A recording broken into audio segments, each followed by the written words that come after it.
സാധന മന്നിഷ്ടാരകമദ്ഭാഗ്യമദാനന്ദ നമോസ്തുതേ. ഗ്രന്ഥരായ ശ്രീമദ് ഭാഗവതം की जय. ശ്രീമദ് ഭാഗവതം षष्ठ സ്കന്ധം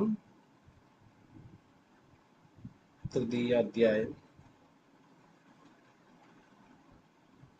ശ്ലോകം 1. അതിന്റെ മുന്നായിട്ട് നമുക്കതിന്റെ സമ്മറി നോക്കാം.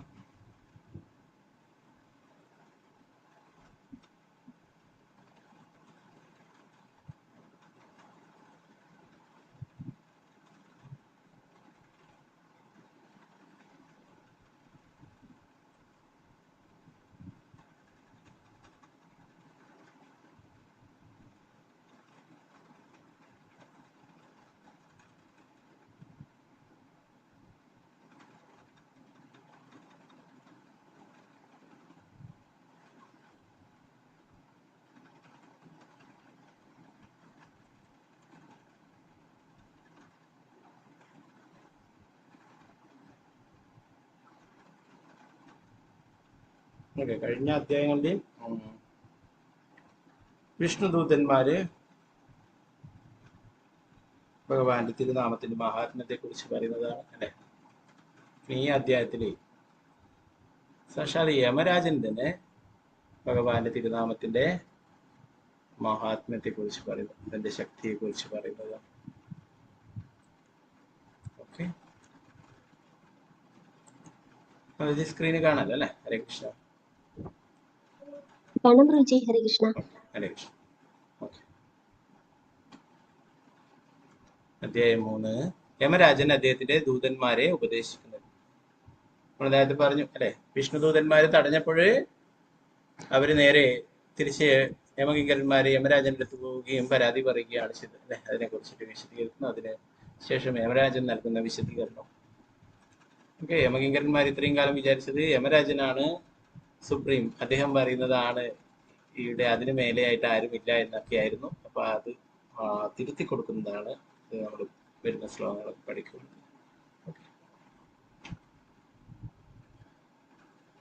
യമരാജൻ അദ്ദേഹത്തിന്റെ ദൂതന്മാരെ ഉപദേശിക്കുന്നു. യമരാജനെ സമീപിച്ച യമദൂതന്മാർക്ക് അദ്ദേഹം ഭാഗവത ധർമ്മം, ഭക്തിത സേവനത്തിന്റെ ധാർമ്മികതത്വം സവിസ്തരം വിശദീകരിക്കുന്നതാണ് ഈ അധ്യായത്തിന്റെ പ്രതിപാദ്യം.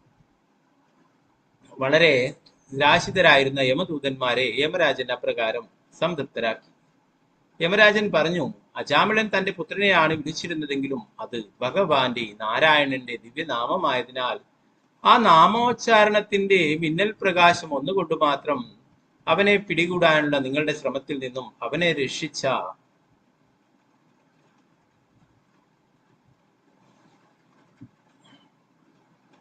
വിഷ്ണുവിന്റെ ആജ്ഞാവാഹകരുടെ സഹവാസം അവന് തൽക്ഷണം ലഭിച്ചു. ഇത് വളരെ ശരിയാണ്. ദീർഘകാലമായി പാപം ചെയ്യുന്ന ഒരു വ്യക്തി പോലും ഭഗവാന്റെ ദിവ്യനാമം പൂർണ്ണമായി അല്ലെങ്കിൽ പോലും അപരാധരഹിതമായി ജപിക്കുന്ന പക്ഷം അവന് മറ്റൊരു ഭൗതിക ജന്മം എടുക്കേണ്ടി വരികയില്ലെന്നത് ഒരു വാസ്തവമാണ്. ഭഗവാന്റെ ദിവ്യനാമം ജപിച്ചതിലൂടെ അജാമിളൻ വിഷ്ണു ഭഗവാന്റെ 4 ദൂതന്മാരെ സന്ധിച്ചു. വളരെ സുന്ദരമായിരുന്ന അവർ അവനെ രക്ഷിക്കുവാൻ പെട്ടെന്ന് ആഗതരായി. യമരാജൻ ഇപ്പോൾ അത് വിവരിക്കുന്നു. വിഷ്ണുദൂതന്മാരെല്ലാം ഭഗവാന്റെ ഈ ഭൗതിക ലോകത്തിന്റെ സൃഷ്ടി സംഹാരങ്ങൾ സംബന്ധിച്ച പരമോന്നത വ്യക്തിയുടെ പരിശുദ്ധ ഭക്തന്മാരാണ്. ദേവേന്ദ്രനോ വരുണനോ ശിവനോ ബ്രഹ്മാവിനോ സപ്തർഷികൾക്കോ എനിക്കോ സ്വയം പര്യാപ്തനും ഭൗതികേന്ദ്രിയങ്ങൾക്ക് അതീതനുമായ പരമോന്നതനായ ഭഗവാന്റെ അതീന്ദ്രിയ പ്രവർത്തനങ്ങൾ മനസ്സിലാക്കാൻ കഴിയില്ല. പറയുന്നത് ധർമ്മരാജൻ, യമരാജൻ പറയുന്നു, ദേവേന്ദ്രനോ വരുണനോ ശിവനോ ബ്രഹ്മാവിനോ സപ്തർഷികൾക്കോ എനിക്കോ സ്വയം പര്യാപ്തനും ഭൗതികേന്ദ്രിയങ്ങൾക്ക് അതീതനുമായ പരമോന്നതനായ ഭഗവാന്റെ അതീന്ദ്രിയ പ്രവർത്തനങ്ങൾ മനസ്സിലാക്കാൻ കഴിയില്ല. ഭൗതികേന്ദ്രിയങ്ങളാൽ ആർക്കും അദ്ദേഹത്തെ കുറിച്ച് ദീപ്തമായ ബോധം നേടാനാവില്ല. ഭഗവാൻ മായിക ശക്തിയുടെ യജമാനൻ, എല്ലാവരുടെയും സൗഭാഗ്യങ്ങൾക്ക് വേണ്ടുന്ന അതീന്ദ്രിയ യോഗ്യതകളുടെ ഉടമയാണ്. അദ്ദേഹത്തിന്റെ ഭക്തരും ആ രീതിയിൽ യോഗ്യതകൾ നേടിയവരാണ്. ഭക്തന്മാർ ഈ ഭൗതിക ലോകത്തിൽ നിന്നും പതീതാത്മാക്കളെ രക്ഷിക്കണമെന്ന കാര്യത്തിൽ മാത്രം ഉത്കണ്ഠയുള്ളവർ ബദ്ധാത്മാവുകളെ രക്ഷിക്കുന്നതിന് മാത്രം ഈ ലോകത്തിന്റെ വിവിധ ഭാഗങ്ങളിൽ പ്രത്യക്ഷത്തിൽ ജന്മമെടുക്കുന്നു. ഒരുവൻ കുറെയൊക്കെ ആധ്യാത്മിക ജീവിതത്തിൽ തൽപരനാണെങ്കിൽ ഭഗവാന്റെ ഭക്തന്മാർ അവനെ പല രീതികളിലും സംരക്ഷിക്കുന്നു. യമരാജൻ തുടർന്നു, സനാതന ധർമ്മത്തിന്റെ സത്ത അഥവാ ശാശ്വത ധർമ്മം അത്യന്തം ഗോപ്യമാണ്. ആ രഹസ്യ ധർമ്മ സമ്പ്രദായം മനുഷ്യ സമൂഹത്തിന് വെളിപ്പെടുത്തുവാൻ ഭഗവാന് സ്വയമല്ലാതെ ആർക്കും കഴിയില്ല. ഭഗവാന്റെ കാരുണ്യത്താലാണ് അതീന്ദ്രിയ ധർമ്മ സമ്പ്രദായം അദ്ദേഹത്തിന്റെ പരിശുദ്ധ ഭക്തന്മാർക്ക്, പ്രത്യേകിച്ചും 12 മഹാജനങ്ങൾക്ക്, ബ്രഹ്മദേവൻ, നാരദമുനി, മഹാദേവൻ, കുമാരന്മാർ കപിലൻ, മനു, പ്രഹ്ലാദൻ, ജനകൻ, ഭീഷ്മർ, ബലി, ശുകദേവ ഗോസ്വാമി, ഞാൻ എന്ന് പറയുന്നത് യമരാജൻ പറയുന്നതാണ്. ഓക്കെ, 12 മഹാജനങ്ങൾ മനസ്സിലാക്കാൻ കഴിയുന്നത്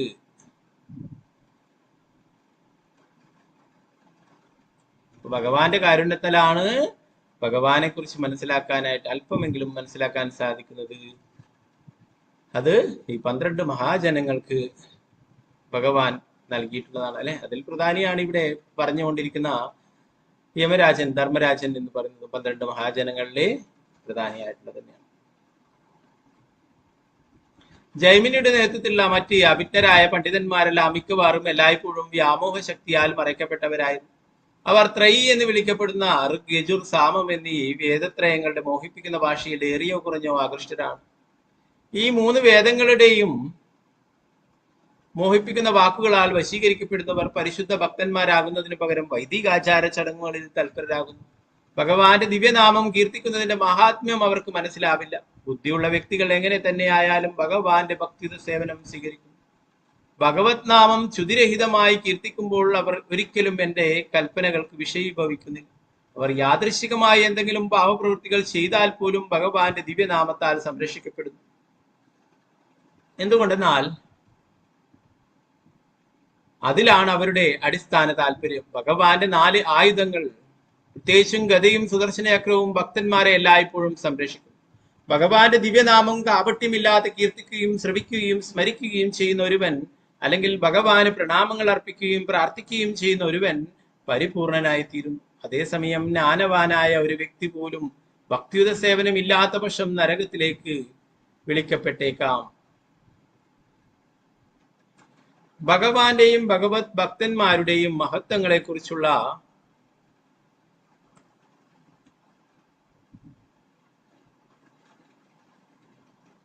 യമരാജന്റെ വിവരണത്തിന് ശേഷം ശുകദേവ ഗോസ്വാമി ദിവ്യനാമജപത്തിന്റെ ശക്തിയെക്കുറിച്ചും വൈദികാചാര ചടങ്ങുകളുടെയും പ്രായശ്ചിത്തത്തിനു വേണ്ടിയുള്ള പുണ്യകർമ്മങ്ങളുടെയും വ്യർത്ഥതയെക്കുറിച്ചും വിവരിച്ചു. ശ്രീല പ്രഭുപാദക്ക് ജയ.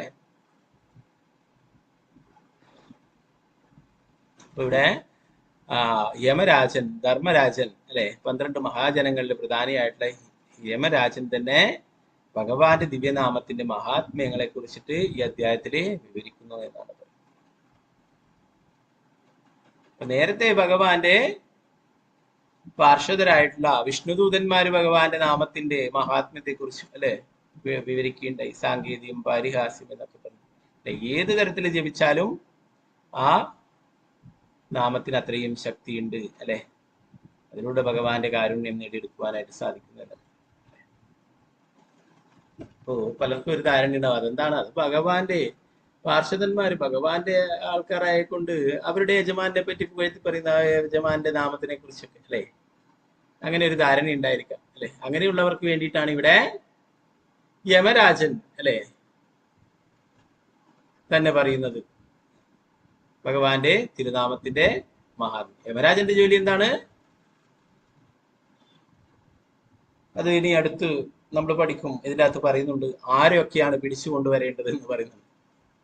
ഭഗവാനെ മറന്നു ജീവിക്കുന്നവരെ, ഭഗവാന്റെ മുന്നിൽ ഒരിക്കൽ പോലും നമസ്കരിക്കാത്തവരെ, ഭഗവാന്റെ ദിവ്യനാമം ഒരിക്കൽ പോലും ഉച്ചരിക്കാത്തവരെ, അങ്ങനെയുള്ളവരൊക്കെ അധർമ്മികളൊക്കെ പിടിച്ചു കൊണ്ടുവരാനായിട്ടാണ് യമകിങ്കരന്മാരോട് പറയുന്നത് അല്ലെ. അപ്പോ ഈ യമരാജന്റെ ശരിയായ ബിസിനസ് എന്താണ്, അധർമ്മികളൊക്കെ പിടിച്ചുകൊണ്ടുപോവുക. അപ്പൊ അധർമ്മികളായിട്ടുള്ളവരെ ഇല്ലാണ്ടാക്കാൻ വേണ്ടിയിട്ട് അങ്ങനെ പറയൂ ഇല്ല അല്ലെ.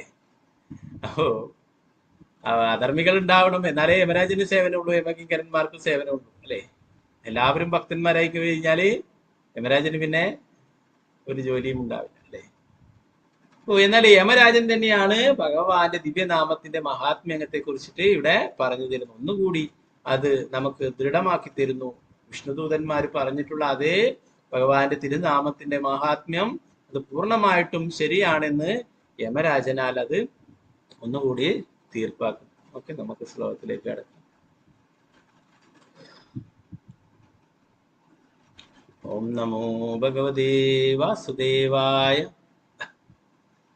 ശ്രീരാജോവാച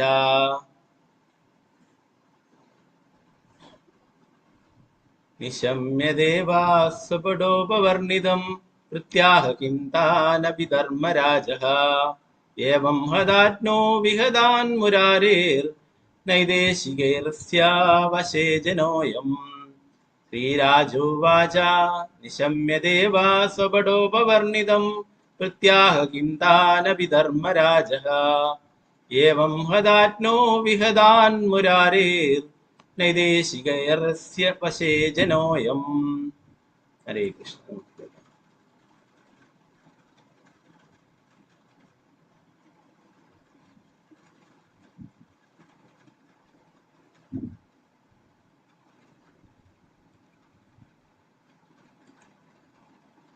ഓം നമോ ഭഗവതേ വാസുദേവായ.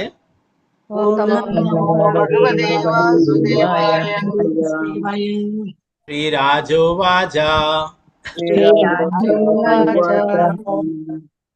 നിശമ്യ ദേവാസ്വപടോപവർണിതം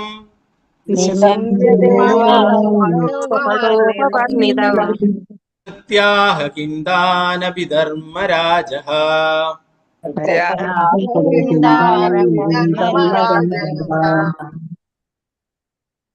ഏവം ഹദാജ്ഞോ വിഹദാൻ മുരാരേർ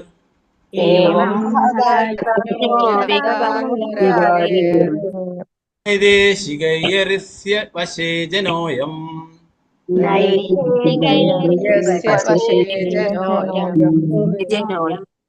ശ്രീരാജോവാച നിശമ്യ ദേവാസ്വപടോപവർണിതം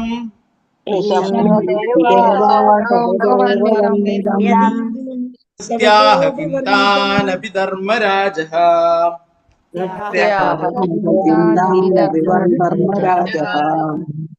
ഏവം ഹദാജ്ഞോ വിഹദാൻ മുരാരേർ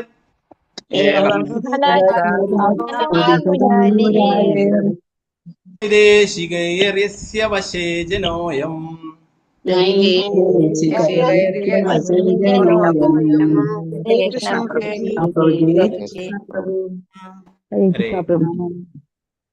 ഹരേ കൃഷ്ണ. ഒരാളായിട്ട് ചൊല്ലിക്കൊള്ളു.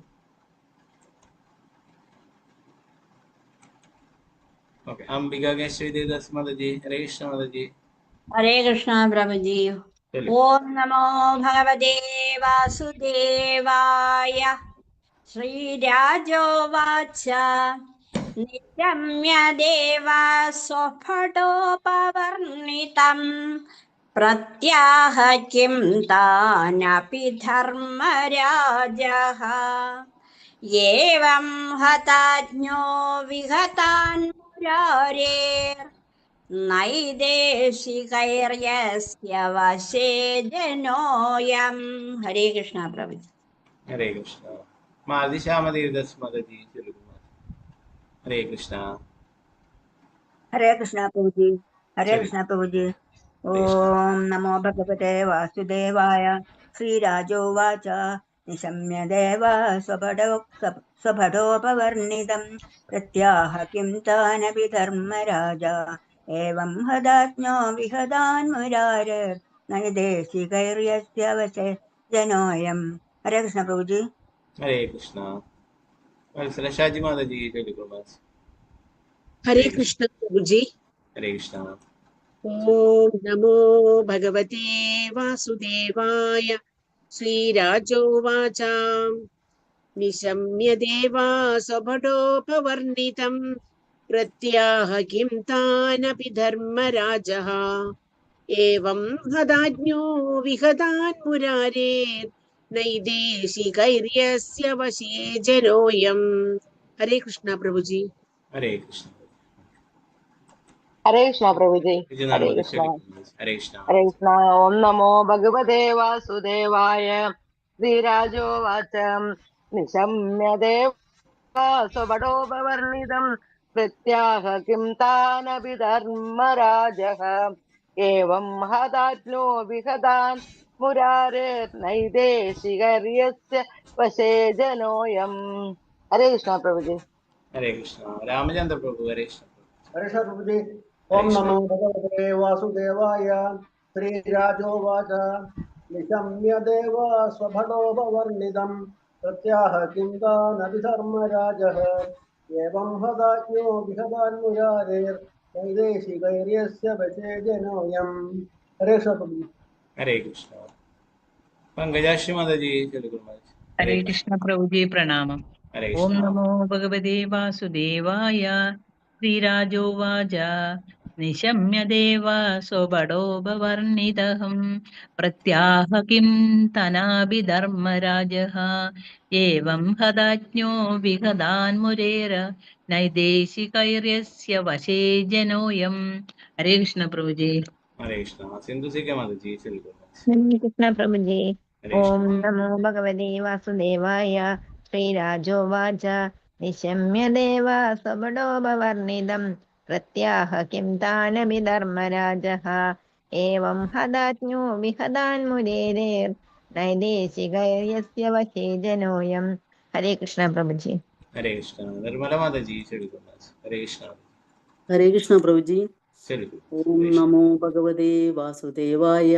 श्रीराजोवाच निशम्य देवा स्वबडोपवर्णितं प्रत्याह किं तानभिधर्मराजः एवं हदाज्ञो विहदान् मुरारेर्नैदेशिकैर्यस्य वशे जनोऽयम्। हरे कृष्ण प्रभु जी। हरे कृष्ण। शारदा शुभ सुमति दस माता जी चलो गुरु माता जी। हरे हरे कृष्ण प्रभु। कृष्ण। हरे कृष्ण। चलो। ओम नमो भगवते वासुदेवाय। श्रीराजोवाच निशम्य देवा स्वबडोपवर्णितं प्रत्याह किं तानभिधर्मराजः एवं हदात्मो विहदन्मुरारे नैदेशिकेर्यस्य वशे जनोऽयम्। हरे कृष्ण। हरे कृष्ण। पद्मावती माता जी चलो गुरु माता जी। हरे कृष्ण प्रभु जी। हरे ओम कृष्ण। नमो भगवते वासुदेवाय। श्रीराजोवाच निशम्य देव स्वबडोपवर्णितं प्रत्याह किं दानविधर्मराजः एवं हदाज्ञो विगतान्मुरारेर्नैदेशिकैर्यस्य वशे जनोऽयम्। हरे कृष्ण प्रभु जी। हरे कृष्ण। ओके सीतारामन माता जी चलो गुरु माता जी। हरे कृष्ण। हरे कृष्ण प्रभु जी। चलो। ओम नमो भगवते वासुदेवाय। श्रीराजोवाच निशम्य देवा स्वबडोपवर्णितं प्रत्याह किं तानभिधर्मराजः एवं हदज्ञो विहितान्मुरोर्नैदेशिकैर्स्य वशे जनोऽयम्। हरे कृष्ण प्रभु जी। हरे कृष्ण। भारती अम्मा माता जी चलो गुरु माता जी। हरे हरे कृष्ण। कृष्ण प्रभु जी। हरे ओम कृष्ण। नमो भगवते वासुदेवाय। श्रीराजोवाच विशन्य देवा स्वपदोपवर्णितं प्रत्याह किं तानभिधर्मराजः एवं हदात्नो जिहदान् मुरारेर्नैदेशिकैर्यस्य वशे जनोऽयम्। हरे कृष्ण। हरे कृष्ण। ओके वसंता माता जी चलो गुरु माता जी। हरे कृष्ण। हरे कृष्ण प्रभु जी। चलो। ओम नमो भगवते वासुदेवाय। श्रीराजोवाच निशम्य देवा स्वबडोपवर्णितं प्रत्याह किं तानभिधर्मराज एवं हदाज्ञो विहतान्मुरारे नैदेशिकैर्यस्य वशे जनोऽयम्। हरे कृष्ण प्रभु जी। हरे कृष्ण।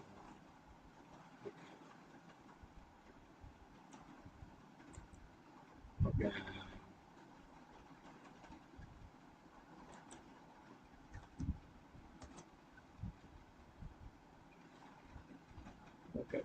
विजयश्री माता जी चलो गुरु माता जी। हरे हरे कृष्ण। कृष्ण प्रभु जी प्रणामं प्रभु जी। प्रणाम चलो। हरे कृष्ण। ओम नमो भगवते वासुदेवाय। श्रीराजोवाच निशम्य देवा स्वपडोपवर्णितं प्रत्याह किं तानभिधर्मराजः एवं हताज्ञो വിഹതാൻമുരാരേർ നൈദേശികൈര്യസ്യ വശേ ജനോയം. ഹരേ കൃഷ്ണ. ഹരേ കൃഷ്ണ. ശോഭാവിജയ മാതാജി ചൊല്ലുക. ഹരേ കൃഷ്ണ. ഹരേ കൃഷ്ണ പ്രഭുജി. ഓം നമോ ഭഗവതേ വാസുദേവായ.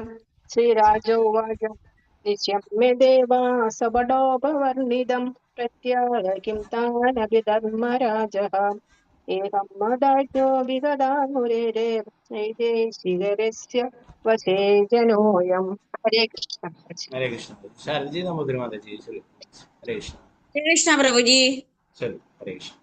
ഓം നമോ ഭഗവതേ വാസുദേവായ. ശ്രീരാജോവാച നിശമ്യ ദേവാ സ്വപടോപവർണിതം പ്രത്യാഹ കിം താനപി ധർമ്മരാജഃ ഏവം ഹതാജ്ഞോ വിഹതാൻമുരാരേർ നൈദേശികര്യസ്യ വശേ ജനോയം. ഹരേ കൃഷ്ണ പ്രഭുജി. ഹരേ കൃഷ്ണ. വത്സലായ മാതാജി ചൊല്ലു. ഹരേ കൃഷ്ണ. അൺമ്യൂട്ട് ചെയ്തോളൂ മാതാജി. വത്സലായ മാതാജി. ഹരേ കൃഷ്ണ. ഹരേ കൃഷ്ണ പ്രഭുജി. ആ ഓം ചൊല്ലു. നമോ ഭഗവതേ വാസുദേവായ. ശ്രീരാജോവാച നിശമ്യ ദേവാ സ്വപടോപവർണിതം പ്രത്യാഹ കിം താനഭിധർമ്മരാജ ഏവം ഹതാജ്ഞോ വിഹതാൻമുരാരേ നൈദേശികൈര്യസ്യ വശേ.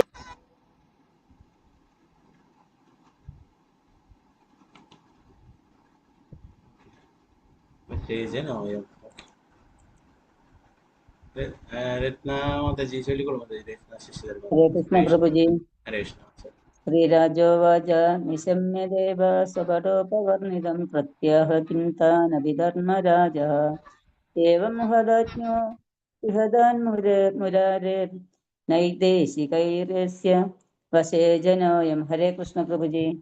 ഹരേ കൃഷ്ണ. ഓക്കെ, മറ്റുള്ളവർക്ക് അടുത്ത ശ്ലോകങ്ങൾ ചൊല്ലാം. നമുക്ക് ഇതിന്റെ വിവർത്തനം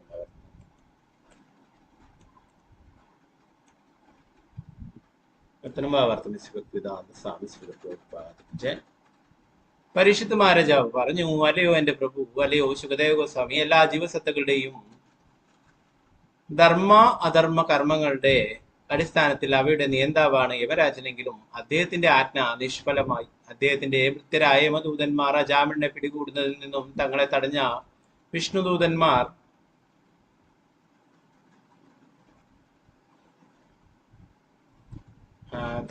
വിഷ്ണുദൂതന്മാർക്ക് മുന്നിൽ നേരിട്ട പരാജയത്തെ പറ്റി പറഞ്ഞപ്പോൾ യമരാജന്റെ മറുപടി എന്തായിരുന്നു? ഭാവാർത്ഥമേ ശിവത്വേദാന്ത സ്വാമി. യമദൂതന്മാരുടെ പ്രസ്താവനകൾ വൈദിക തത്വങ്ങളെ ഉയർത്തിപ്പിടിക്കുന്നതായിരുന്നെങ്കിലും വിഷ്ണുദൂതന്മാരുടെ പ്രസ്താവനകൾ അവയെ കീഴടക്കുന്നതായിരുന്നു എന്ന് ചില വിശ്വനാഥ ചക്രവർത്തി ഠാക്കൂർ പറയുന്നു. യമരാജൻ ഇത് സ്വയം സ്ഥിരീകരിച്ചിട്ടുണ്ട്.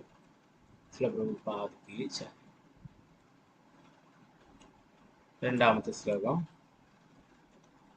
ഓം നമോ ഭഗവതേ വാസുദേവായ. യമസ്യ ദേവസ്യ ന ദണ്ഡഭംഗഃ കുദശനർഷേ സുതപൂർവത് ആസീത് ഏതന്മുനെ വൃശ്യതി ലോകസംശയം നഹി ത്വദന്യാ ഇതി മേ വിനിശ്ചിതം. യമസ്യ ദേവസ്യ ന ദണ്ഡഭംഗഃ കുദശനർഷേ സുതപൂർവാസീത് ഏതന്മുനെ വൃശ്യതി ലോകസംശയം നഹി ത്വദന്യാ ഇതി മേ വിനിശ്ചിതം. ഓക്കെ, നേരത്തെ ചൊല്ലാൻ ബാക്കിയുള്ളവർ ചൊല്ലിക്കോളൂ. ഉഷനായർ മാതാജി ചൊല്ലിക്കോളൂ. ഹരേ കൃഷ്ണ. ഹരേ കൃഷ്ണ പ്രഭുജി. ഹരേ കൃഷ്ണ. ഹരേ കൃഷ്ണ.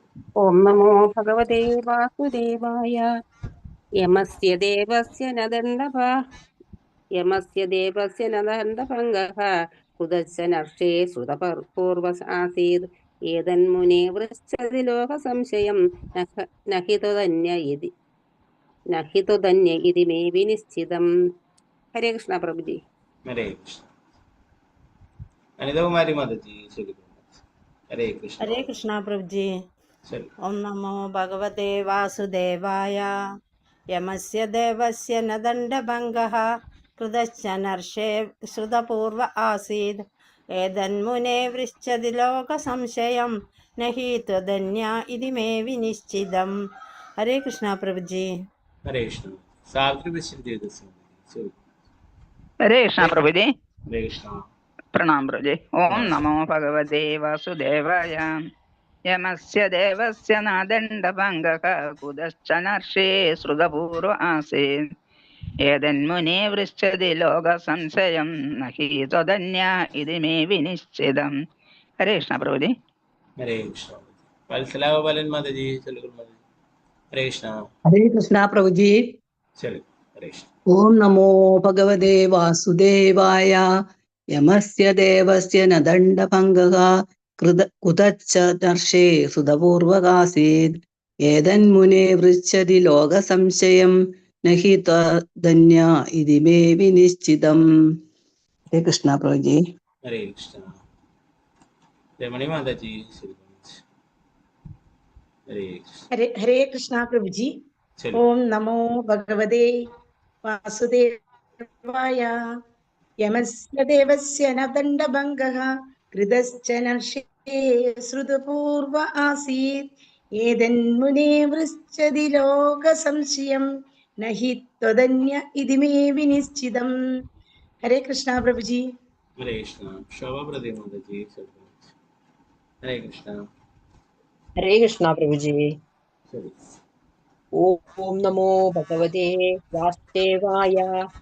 യമസ്യ ദേവസ്യ ദണ്ഡഭംഗഃ കുതശ്ച നർഷേ ശ്രുതപൂർവ ആസീത് ഏതന്മുനെ പൃച്ഛതി ലോകസംശയം നഹി ത്വദന്യ ഇതി മേ വിനിശ്ചിതം. ഹരേ കൃഷ്ണ.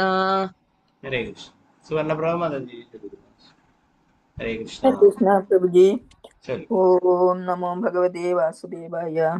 യമസ്യ ദേവസ്യ നദണ്ഡഭംഗഃ കുതശ്ച നർഷേ ശ്രുതപൂർവ ആസീത് ഏതന്മുനെ പൃച്ഛതി ലോകസംശയം നഹി ത്വദന്യ ഇതി മേ വിനിശ്ചിതം. ഹരേ കൃഷ്ണ പ്രഭുജി. ഹരേ കൃഷ്ണ. ഗീതാട്ടി മാതാജി. ഹരേ കൃഷ്ണ. ഹരേ കൃഷ്ണ പ്രഭുജി. ഹരേ കൃഷ്ണ. യമസ്യ ദേവസ്യ നദണ്ഡഭംഗഃ കുതശ്ച നർഷേ ശ്രുതപൂർവ ആസീത് ഏതന്മുനെ പൃച്ഛതി ലോകസംശയം നഹി ത്വദന്യ ഇതി മേ വിനിശ്ചിതം. ഹരേ കൃഷ്ണ പ്രഭുജി. ഹരേ കൃഷ്ണ. ഗീതസി മാതാജി. ഹരേ കൃഷ്ണ. ഹരേ കൃഷ്ണ പ്രഭുജി. ഹരേ കൃഷ്ണ. ഓം നമോ ഭഗവതേ വാസുദേവായ. യമസ്യ ദേവസ്യ നദണ്ഡഭംഗഃ കുതശ്ച നർഷേ ശ്രുതപൂർവ ആസീത് ഏതന്മുനെ പൃച്ഛതി ലോകസംശയം നഹി ത്വദന്യ ഇതി മേ വിനിശ്ചിതം. ഹരേ കൃഷ്ണ പ്രഭുജി.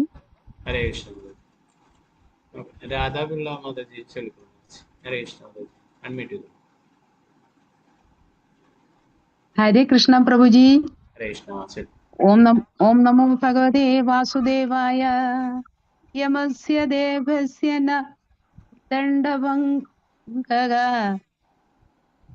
കുതശ്ച നർഷ ശ്രുതപൂർവ ആസീത് ഏതന്മുനെ പൃച്ഛതി ലോകസംശയം നഹി ത്വദന്യ ഇതി മേ വിനിശ്ചിതം. ഹരേ കൃഷ്ണ പ്രഭുജി. ഹരേ കൃഷ്ണ. രതിയാചാര്യ മാതാജി ചൊല്ലുകൾ. ഹരേ കൃഷ്ണ. അൺമ്യൂട്ട് ചെയ്തു. ഹരേ കൃഷ്ണ. ഹരേ കൃഷ്ണ പ്രഭുജി. ഓം നമോ ഭഗവതേ വാസുദേവായ. യമസ്യ ദേവസ്യ നദണ്ഡഭംഗഃ കുതശ്ച നർഷേ ശ്രുതപൂർവ ആസീത് ഏതന്മുനെ പൃച്ഛതി ലോകസംശയം നഹി ത്വദന്യ ഇതി മേ വിനിശ്ചിതം. ഹരേ കൃഷ്ണ പ്രഭുജി. ഹരേ കൃഷ്ണ. സുജാജി മാതാജി ചൊല്ലുകൾ. ഹരേ കൃഷ്ണ. ഹരേ കൃഷ്ണ. ചൊല്ലുകൾ.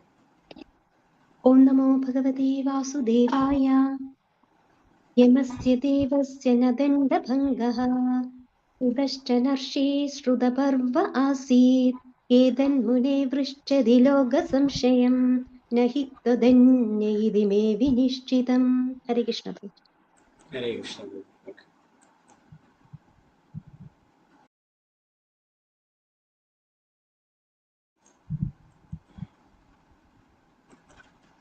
വർത്തനം ഭാവാർത്ഥം ഭക്തിവേദാന്ത സ്വാമി ശ്രീല പ്രഭുപാദ് ചെയ്യും. അല്ലയോ മഹാമുനെ, യമരാജന്റെ ഒരാജ്ഞ ലംഘിക്കപ്പെട്ടതായി ഇതിനു മുമ്പ് ഒരിക്കലും കേട്ടിട്ടില്ല. അതുകൊണ്ട് ഇത് സംബന്ധിച്ച് ജനങ്ങൾക്കുള്ള സംശയം ദൂരീകരിക്കാൻ അങ്ങേക്കൊഴികെ മറ്റാർക്കും കഴിയില്ലെന്ന് ഞാൻ കരുതുന്നു. ഇതെന്റെ ദൃഢവിശ്വാസമായതിനാൽ ദയവായി ഇങ്ങനെയൊക്കെ സംഭവിക്കുവാനുള്ള കാരണങ്ങൾ വിശദീകരിച്ചു തന്നു. പ്രഭുപാദിക്ക് നാരായണ നമസ്കൃത്യ നരം ചൈവ നരോത്തമം ദേവീം സരസ്വതി വ്യാസം തതോ മധുരേ നഷ്ടപ്രായേഷു ഭദ്രേഷു നിത്യം ഭാഗവത സേവയാ ഭഗവതി ഉത്തമ ശ്ലോകേ ഭക്തിർഭവതി നൈഷ്ഠിക് മൂകം കരോതി വാചാലം പങ്കും ലംഘയതേ ഗിരിം യത്കൃപാതമഹം വന്ദേ ശ്രീഗുരു ദീനധാരിണം പരമാനന്ദമാധവം ശ്രീ ചൈതന്യേശ്വരം നമോ വിഷ്ണുപാദായ കൃഷ്ണപൃഷ്ഠായ ഭൂതലേ ശ്രീമദേ ഭക്തിവേദാന്ത സ്വാമി നാമേ നമസ്തേ സാരസ്വതേ ദേവി ഗൗരവാണി പ്രചാരിണി നിർവിശേഷ ശൂന്യവാദി പാശ്ചാത്യദേശധാരിണി ജയ ശ്രീകൃഷ്ണ ചൈതന്യ പ്രഭു നിത്യാനന്ദ ശ്രീ അദ്വൈത ഗദാധര ശ്രീവാസാദി ഗൗരഭക്തവൃന്ദ ഹരേ കൃഷ്ണ കൃഷ്ണ കൃഷ്ണ ഹരേ ഹരേ ഹരേ രാമ രാമ രാമ ഹരേ ഹരേ ഗുരുവേ ഗൗരചന്ദ്രായ രാധികായ ദാരേ കൃഷ്ണായ കൃഷ്ണഭക്തായ തദ്ഭക്തായ പ്രഭുപാദിക്ക് ജയ ഗുരുരാജ് की जय बताए वंदे हरे हरे കൃഷ്ണ.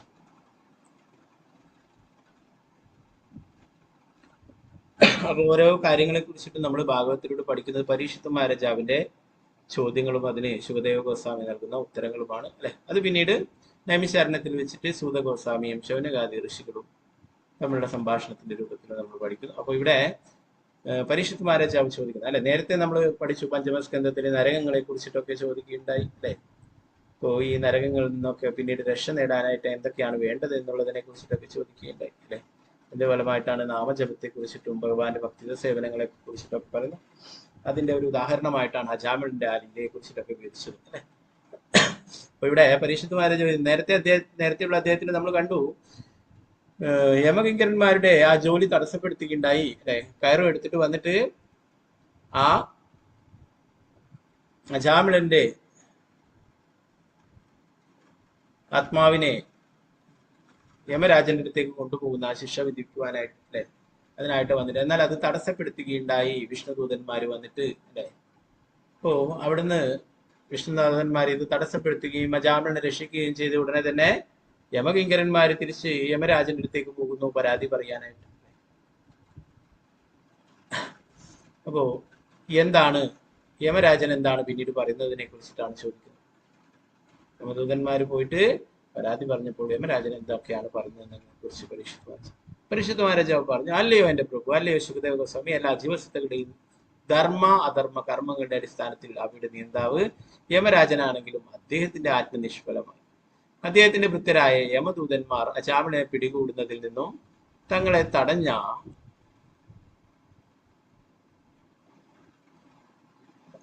വിഷ്ണുദൂതന്മാർക്ക് മുമ്പിൽ നേരിട്ട പരാജയത്തെ പറ്റി പറഞ്ഞപ്പോൾ യമരാജന്റെ മറുപടി എന്തായിരുന്നു അല്ലെ. ഒരാൾ ചെയ്യുന്ന ആ പ്രവൃത്തികൾ നോക്കിയിട്ട് അയാൾ ധർമ്മമാണോ പ്രവർത്തിക്കുന്നത് അധർമ്മമാണോ എന്ന് കണ്ടെത്തുകയും അതിനുള്ള അധർമ്മമാണെങ്കിൽ അതിനുള്ള ശിക്ഷ വിധിക്കുകയും ഒക്കെ ചെയ്യുന്നത് യമരാജനാണ് അല്ലെ. നേരത്തെ പറഞ്ഞു നമ്മൾ ഒരു തെറ്റ് ചെയ്യുമ്പോഴേ നമ്മുടെ ചുറ്റിലും ധാരാളം സാക്ഷികളുണ്ട് അല്ലെ. ആരൊക്കെയാണ് സാക്ഷികള്? നേരത്തെ നമ്മൾ പഠിക്കുകയുണ്ടായി. നമ്മൾ ഓരോ കാര്യങ്ങളും ചെയ്യുന്നു, ആരും കാണില്ല എന്നൊക്കെ വിചാരിച്ചിട്ട് പല തെറ്റുകളും ചെയ്യുന്നു, പല കുറ്റങ്ങളൊക്കെ ചെയ്യും പലപ്പോഴും. അപ്പൊ ഇതിനൊക്കെ ആരാണ് സാക്ഷികൾ ഉണ്ടെന്ന് നമ്മൾ നേരത്തെ കഴിഞ്ഞ അധ്യായത്തില് പഠിക്കുകയുണ്ടായി. ആരൊക്കെയാണ് സാക്ഷികള് ഓരോ തെറ്റുകൾ ചെയ്യുമ്പോ? സൂര്യനുണ്ട്, ചന്ദ്രനുണ്ട്, കാലമുണ്ട്, രാത്രിയുണ്ട്, പകലുണ്ട്, പരമാത്മാവുണ്ട്. അതാണ് പ്രധാനം. എല്ലാറ്റിനും ഇതൊക്കെയുണ്ട്. അതൊക്കെ അങ്ങ് വേറെ വേറെയുടെ ദൂരങ്ങളിലാണ് വിചാരിക്കുക. എന്നാൽ എല്ലാറ്റിനും സാക്ഷിയായിട്ട് നമ്മുടെ ഹൃദയത്തിൽ പരമാത്മാവായിട്ട് ഭഗവാനുണ്ട്. എല്ലാറ്റിനും സാക്ഷിയായിട്ട് നമ്മൾ എന്തൊക്കെ കാര്യങ്ങൾ ചെയ്തോ അതൊക്കെ അതിനൊക്കെ സാക്ഷിയായിട്ട് ഭഗവാനുണ്ട്. Okay, thanks. ഓക്കെ, അങ്ങനെ ധാരാളം സാക്ഷികളുണ്ട്. ഓരോ കാര്യങ്ങൾ ചെയ്യുമ്പോഴും സൂര്യൻ, ചന്ദ്രൻ, ഭൂമി അല്ലെ, വായു, അഗ്നി, അങ്ങനെ പകല്, രാത്രി, എല്ലാ കാര്യങ്ങളും എല്ലാറ്റിനും സാക്ഷിയുണ്ട്. ഇതിൽ നിന്നൊക്കെ ഒളിച്ചിട്ട് ഒരു കാര്യവും ചെയ്യാനായിട്ട് സാധിക്കില്ല. അങ്ങനെ എവിടെയെങ്കിലും പോയിട്ട് ഒളിച്ചു കഴിഞ്ഞാൽ എന്താണ്, സൂര്യനും ചന്ദ്രനൊന്നും ഇല്ലാത്ത ഏതെങ്കിലും ഒളിച്ചാൽ അതിനും അവിടെയും സാക്ഷിയായിട്ട് പരമാത്മാവുണ്ട് നമ്മുടെ ഹൃദയം. അപ്പൊ തെറ്റുകൾ തീർച്ചയായിട്ടും ചെയ്തു കഴിഞ്ഞാൽ അതിനെ ശിക്ഷയുമുണ്ട് അല്ലെ. അപ്പൊ ഇതൊക്കെ വിധിക്കുന്നത് യമരാജനാണ്, യമരാജന്റെ നിയന്ത്രണത്തിലുള്ളതാണ് അല്ലെ. എങ്കിലും അത് തടസ്സപ്പെടുകയുണ്ടായി. ഇത് ആദ്യമായിട്ടുള്ള സംഭവമാണെന്നാണ് പറയുന്നത്. യമരാജന്റെ ആത്മ അല്ലെ, വെറുതെ അവിടുന്ന് യമകിങ്കരന്മാര് വരില്ല അല്ലെ. ഇപ്പൊ നമ്മുടെ നാട്ടിൽ തന്നെ ഒരു പോലീസ് ഒരാളുടെ വീട്ടിൽ വരണ്ടെങ്കിൽ അയാൾ എന്തെങ്കിലും തെറ്റ് ചെയ്തു കഴിഞ്ഞാല് അയാൾക്കെതിരെ അല്ലെ പരാതി കൊടുത്തു കഴിഞ്ഞാലൊക്കെയാണ് അയാളെ പിടിക്കുവാനായിട്ട് പോലീസ് വരുന്നത് അല്ലെ. വെറുതെ അവരുടെ ഇഷ്ടത്തിന് വന്നിട്ട് പിടിക്കില്ല അല്ലെ. അപ്പൊ അതുപോലെ ഇവിടെ അജാമളൻ ജീവിതകാലം മുഴുവൻ കുറെ പാപകർമ്മങ്ങൾ ചെയ്തതൊക്കെ ചിത്രഗുപ്തൻ അവിടെ എഴുതി വെച്ചിട്ടുണ്ട് അല്ലെ. ഇതൊക്കെ പ്രകാരമാണ് നോക്കിയിട്ട് അവന്റെ സമയമായി, അവനെ നരകത്തിലേക്ക് കൊണ്ടുപോകാൻ സമയമായി, നിങ്ങൾ പോയിക്കോളൂ എന്ന് പറഞ്ഞിട്ട് യമദൂതന്മാരെ അയച്ചിട്ടുള്ളത് അല്ലെ. നമ്മൾ നേരത്തെ കണ്ടു 3 പേടിപ്പെടുത്തുന്ന 3 രൂപങ്ങൾ അല്ലെ, 3 യമകിങ്കരന്മാര് വന്നതിനെ കുറിച്ചിട്ടൊക്കെ. അപ്പൊ ഇത്രയും തെറ്റ് ചെയ്തതുകൊണ്ടാണ് വന്നിട്ടുള്ളത് അല്ലെ. അപ്പൊ പോയിക്കോളൂ എന്ന് പറഞ്ഞിട്ട് യമരാജന്റെ ആജ്ഞപ്രകാരമാണ് വന്നിട്ടുള്ളത്. എങ്കിലും ഇവിടെ യമരാജന്റെ ആജ്ഞയെ തടയുകയുണ്ടായി, യമരാജന്റെ കിങ്കരന്മാരെ തടയുകയുണ്ടായി.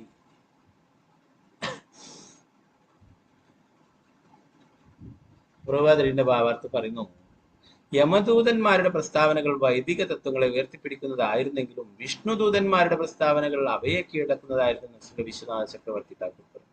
യമരാജൻ സ്വയം ഇത് സ്ഥിരീകരിച്ചിട്ടുണ്ട്. യമരാജൻ പറയുന്നു, അജാമിളൻ തെറ്റുകാരനാണ്, ഇന്ന പാപങ്ങളൊക്കെ ചെയ്തിട്ടുണ്ട്. നേരത്തെ പറഞ്ഞു അല്ലെ, ബ്രാഹ്മണനായിട്ടും ഒരു വേശ്യസ്ത്രീയുടെ അടുത്ത് പോവുകയുണ്ടായി അല്ലെ, മദ്യപാനം ചെയ്യുകയുണ്ടായി, പണം പിടിച്ചു പറിക്കുകയും പലതരത്തിലും കുടുംബം കൊണ്ടുപോകാനും മക്കളെയും ഭാര്യയൊക്കെ നോക്കാനായി പല അധർമ്മങ്ങൾ ചെയ്യുകയുണ്ടായി അല്ലെ, അങ്ങനെ ആക്രമിക്കുകയും പിടിച്ചു പറിക്കുകയും അങ്ങനെ പല കാര്യങ്ങളും ചെയ്തിട്ടുണ്ട് അല്ലെ. ഇതിനൊക്കെ ശിക്ഷയുമുണ്ട് അല്ലെ. അപ്പൊ ഇതൊക്കെ കറക്റ്റ് തന്നെയാണ്. ഈ യമകിങ്കരന്മാർ പറയുന്നൊക്കെ കാര്യങ്ങളൊക്കെ കറക്റ്റാണ്. എന്നാൽ അതിനെയും കവച്ചു വെക്കുന്ന കാര്യങ്ങളാണ് വിഷ്ണുദൂതന്മാര് പറയുന്നത്. നേരത്തെ പറഞ്ഞു അല്ലെ, വിഷ്ണുദൂതന്മാർ ചോദിക്കും, നിങ്ങൾ എന്തിന്റെ അടിസ്ഥാനത്തിലാണ് ഒരാളെ കൊണ്ടുപോകുന്നത്, എന്താണ് ഇതിന് മാനദണ്ഡം എന്നൊക്കെ പറയുന്നുണ്ട് അല്ലെ. അതിന് എന്താ പറഞ്ഞത്, യമകിങ്കരന്മാർ എന്താ പറഞ്ഞത്, ഇത് ഞങ്ങൾ ഉണ്ടാക്കിയതല്ല നിയമം അല്ലെ. യമരാജൻ ഭഗവാന്റെ ആ സേവകനായിട്ടുള്ള യമരാജൻ നടപ്പാക്കിയിട്ടുള്ളത് അനുസരിച്ചിട്ടാണ്, നമുക്ക് പറഞ്ഞതനുസരിച്ചിട്ടാണ്, വൈദിക ശാസ്ത്രങ്ങളിൽ പറഞ്ഞതാണ് ധർമ്മം, ഭഗവാൻ പറഞ്ഞിട്ടുള്ളതാണ് ധർമ്മം. അതിനെതിരെ പ്രവർത്തിക്കുന്നതെല്ലാം അധർമ്മങ്ങളാണ്, അതിൽ പെടാത്തതെല്ലാം അധർമ്മങ്ങളാണ്. ഈ അധർമ്മങ്ങൾ പ്രവർത്തിച്ചതിന്റെ മാനദണ്ഡമാക്കിയിട്ടാണ് നമ്മൾ കൊണ്ടുപോകുന്നത് എന്നൊക്കെ പറയുന്നുണ്ട് അല്ലെ. അപ്പോ ഇത്രയും അധർമ്മങ്ങളൊക്കെ പ്രവർത്തിച്ചെങ്കിലും ഒരു കാര്യം ചെയ്തു അല്ലെ, ഇതാണ് നാരായണ എന്ന് ഒരിക്കൽ വിളിക്കുകയുണ്ടായി അല്ലെ. അപ്പൊ ആ ഒരു കാര്യം തന്നെ, ആ ഒറ്റൊരു വിളി തന്നെ അദ്ദേഹത്തിന്റെ എല്ലാ പാപങ്ങളും ഇല്ലാതാക്കുകയുണ്ടായി എന്ന് പറഞ്ഞു അല്ലെ.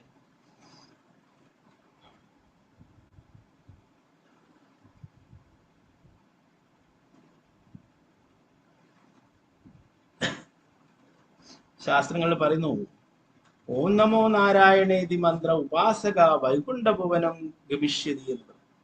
ഓം നമോ നാരായണ എന്ന മന്ത്രം ഉപാസിക്കുന്നവർ വൈകുണ്ഠം പ്രാപിക്കുമെന്നാണ് പറയുന്നത്. ഇവിടെ നാരായണന്റെ നാമം ജപിച്ചു അല്ലെ. അതുകൊണ്ട് ഒരിക്കലും ഇദ്ദേഹം യമലോകത്തേക്ക് പോകേണ്ടതായിട്ടില്ല അല്ലെ. എവിടേക്കാ പോകേണ്ടത്, വൈകുണ്ഠത്തിലേക്കാണ് ഇദ്ദേഹത്തിനെ കൊണ്ടുപോകേണ്ടത് അല്ലെ. അപ്പോ അതുകൊണ്ട് തന്നെ ഇവിടെ യമകിങ്കരന്മാർക്ക് പരാജയം സംഭവിച്ചു. അടുത്ത ശ്ലോകത്തിൽ കൂടുതൽ വിശദമാക്കുന്നത് ആദ്യമായിട്ടുള്ള സംഭവമാണെന്ന് പറയുന്നു. അല്ലയോ മഹാമുനെ, യമരാജന്റെ ഒരാജ്ഞ ലംഘിക്കപ്പെട്ടതായി ഇതിനു മുമ്പ് ഒരിക്കലും കേട്ടിട്ടില്ല. അത് സംബന്ധിച്ച് ജനങ്ങൾക്കുള്ള സംശയം ദൂരീകരിക്കുവാൻ അങ്ങേക്കൊഴികെ മറ്റാർക്കും കഴിയില്ലെന്ന് ഞാൻ കരുതുന്നു.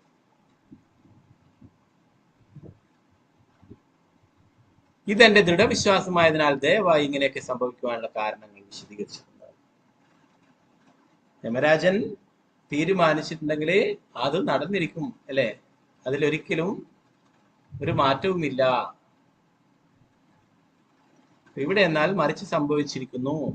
അപ്പൊ ഇത് എല്ലാവർക്കും ഉള്ള സംശയം അത് ദൂരീകരിക്കണം, അങ്ങേക്കത് വിശദീകരിക്കുവാൻ കഴിയുമെന്നാണ് പറഞ്ഞത് ശിവദേവ ഗോസ്വാമി അല്ലെ. പരീക്ഷിത് മഹാരാജാവിന് ഒരു സംശയം അല്ല, എല്ലാവർക്കും സംശയം ഉണ്ടായിരിക്കുന്നതാണ്. യമരാജൻ ഇങ്ങനെ ഒരു കാര്യം തീരുമാനിച്ചിട്ട് എന്തുകൊണ്ടാണ് അത് ലംഘിക്കപ്പെട്ടത്? നേരത്തെ നമ്മൾ 1-ാം സ്കന്ധത്തിൽ പഠിക്കുകയുണ്ടായി അല്ലേ? ചെറിയ കുട്ടിയായിട്ട് തെറ്റ് ചെയ്തതിന് പോലും യമരാജൻ ശിക്ഷ നടപ്പാക്കുകയുണ്ടായി. എന്തായിരുന്നു? 1-ാം സ്കന്ധമൊക്കെ കുറച്ച് കാലങ്ങളായി കഴിഞ്ഞിട്ട് എല്ലാവരും മറന്നുപോയി എന്ന് നമുക്ക് നോക്കാം. ഓക്കെ, എന്തായിരുന്നു? യമരാജൻ ഒരിക്കല്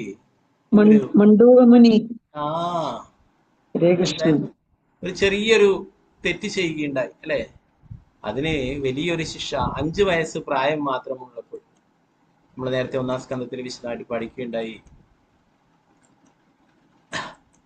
ആ മണ്ഡൂകമുനി ചെറിയ കുട്ടിയായിരിക്കുന്ന അവസ്ഥയിൽ ഒരു ചെറിയ ജീവിയെ, ചിത്രശലഭം പോലുള്ള ആ ഒരു ജീവിയെ എന്നാണ് പറയുന്നത്.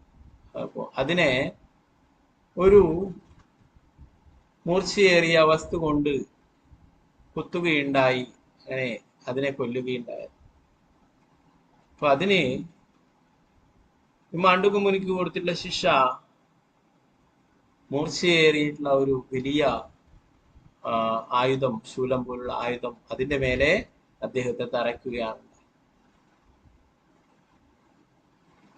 മാണ്ഡൂകമുനി തീർച്ചയായിട്ടും ഒരു സാധുവാണ് അല്ലെ? അദ്ദേഹം ഒന്നും തെറ്റൊന്നും, അവർ അറിയുന്ന പ്രായത്തിലൊന്നും തെറ്റൊന്നും ചെയ്തിട്ടില്ല. അപ്പൊ അദ്ദേഹം യമരാജനോട് തന്നെ ചോദിക്കുകയുണ്ടായി, എന്താണ് ഈ ശിക്ഷ നടപ്പിലാക്കാൻ മാത്രം ഞാൻ ചെയ്തിട്ടുള്ള തെറ്റെന്താണ് എന്ന് ചോദിക്കുകയുണ്ടായി. അപ്പൊ യമരാജൻ പറഞ്ഞു, നിനക്കിത് ഓർമ്മയുണ്ടാവില്ല, നീ ഒരു 5 വയസ്സുള്ളപ്പോഴേ നീ ഒരു ജീവിയെ, ഒരു ചിത്രശലഭത്തെ, അതിനെ കുത്തി കൊല്ലുകയുണ്ടായി. അതിനുള്ള ശിക്ഷയാണിത്.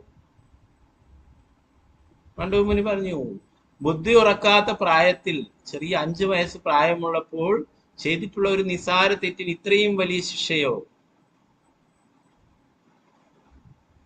ശാസ്ത്രങ്ങൾ പറയുന്നു, കുട്ടികളായിരിക്കുമ്പോൾ അവർക്ക് ബുദ്ധി ഉറക്കാത്ത പ്രായത്തിൽ ചെയ്യുന്ന തെറ്റുകൾ അത് വലിയ തെറ്റുകളായി പരിഗണിച്ചുകൊണ്ട് ശിക്ഷകൾ, അത്രയും വലിയ ശിക്ഷകൾ നൽകരുത് എന്നാണ് ശാസ്ത്രങ്ങളിൽ പറയുന്നത്. എന്നാൽ ഇന്നത്തെ ലോകം കലിയുഗമാണ് അല്ലേ?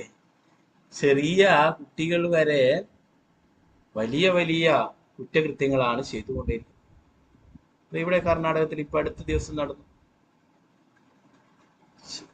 ഹൈസ്കൂളിൽ ഇവിടെ 7th 8th സ്റ്റാൻഡേർഡോ 7th എത്രയാണ് 8th 9th ആണ്, അതിൽ പഠിക്കുന്ന ഒരു കുട്ടി ഹോസ്റ്റലിൽ നിൽക്കുമ്പോൾ ആ ഹോസ്റ്റലിലുള്ള മറ്റു കുട്ടികളെയൊക്കെ ദ്രോഹിക്കുകയും ഒരു കുട്ടിയെ കൊല്ലുകയൊക്കെ ചെയ്തു. അവൻ രക്ഷപ്പെട്ടു പോയി, എവിടെയൊക്കെ പിടിച്ചോ എന്നറിയില്ല. അപ്പൊ അങ്ങനെ കുട്ടികൾ തന്നെ പലതരം കുറ്റകൃത്യങ്ങൾ, എന്താണ് അവരെ സ്വാധീനം, സിനിമയും മറ്റുള്ള പല കാര്യങ്ങളും കണ്ടിട്ട് അവരതൊക്കെ അനുകരിക്കുന്നു, അങ്ങനെയൊക്കെ പ്രവർത്തിക്കുന്നു അല്ലെ? ദൂഷിച്ച കൂട്ടുകെട്ടുകൾ അവരെ അങ്ങനെയൊക്കെ ചെയ്യുന്നു. ചെറിയ പ്രായത്തിൽ തന്നെ മദ്യവും മയക്കുമരുന്നൊക്കെ ഉപയോഗിക്കുന്നു. അങ്ങനെ കുത്തഴിഞ്ഞ ജീവിതമാണ് ഇന്ന് കുട്ടികൾ തന്നെ ചെയ്യുന്നത് അല്ലെ? എന്നാൽ നേരത്തെ പഴയ കാലങ്ങളിൽ അങ്ങനെയൊന്നും ആയിരുന്നില്ല. അപ്പോ എന്തെങ്കിലും നിസ്സാരമായിട്ടുള്ള തെറ്റുകൾ ചെയ്താൽ പോലും അത് തെറ്റായിട്ട് പരിഗണിക്കരുത് എന്നാണ് പറയുന്നത്. ഒരു 12 വയസ്സ് വരെയൊക്കെയുള്ള കുട്ടികളെ പഴയ കാലങ്ങൾ അങ്ങനെ അവർ ചെയ്യുന്ന തെറ്റുകള് തെറ്റായിട്ട് അത്ര വലിയ ശിക്ഷകൾ നൽകരുത് അല്ലെ? ഇപ്പോഴും കോടതികള് 18 വയസ്സിനൊക്കെ താഴെയുള്ളവരെ അല്ലെ, അവരൊക്കെ എന്താ പറയാ,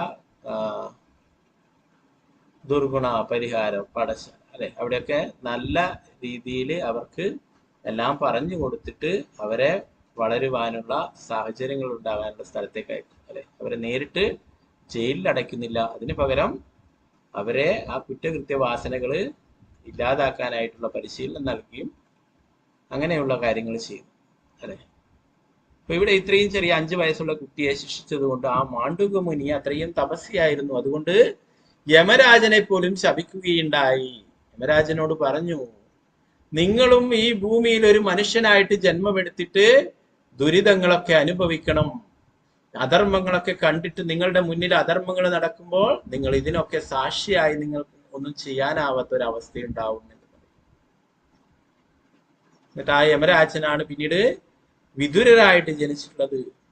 പാണ്ഡുവിന്റെയും ധൃതരാഷ്ട്രയും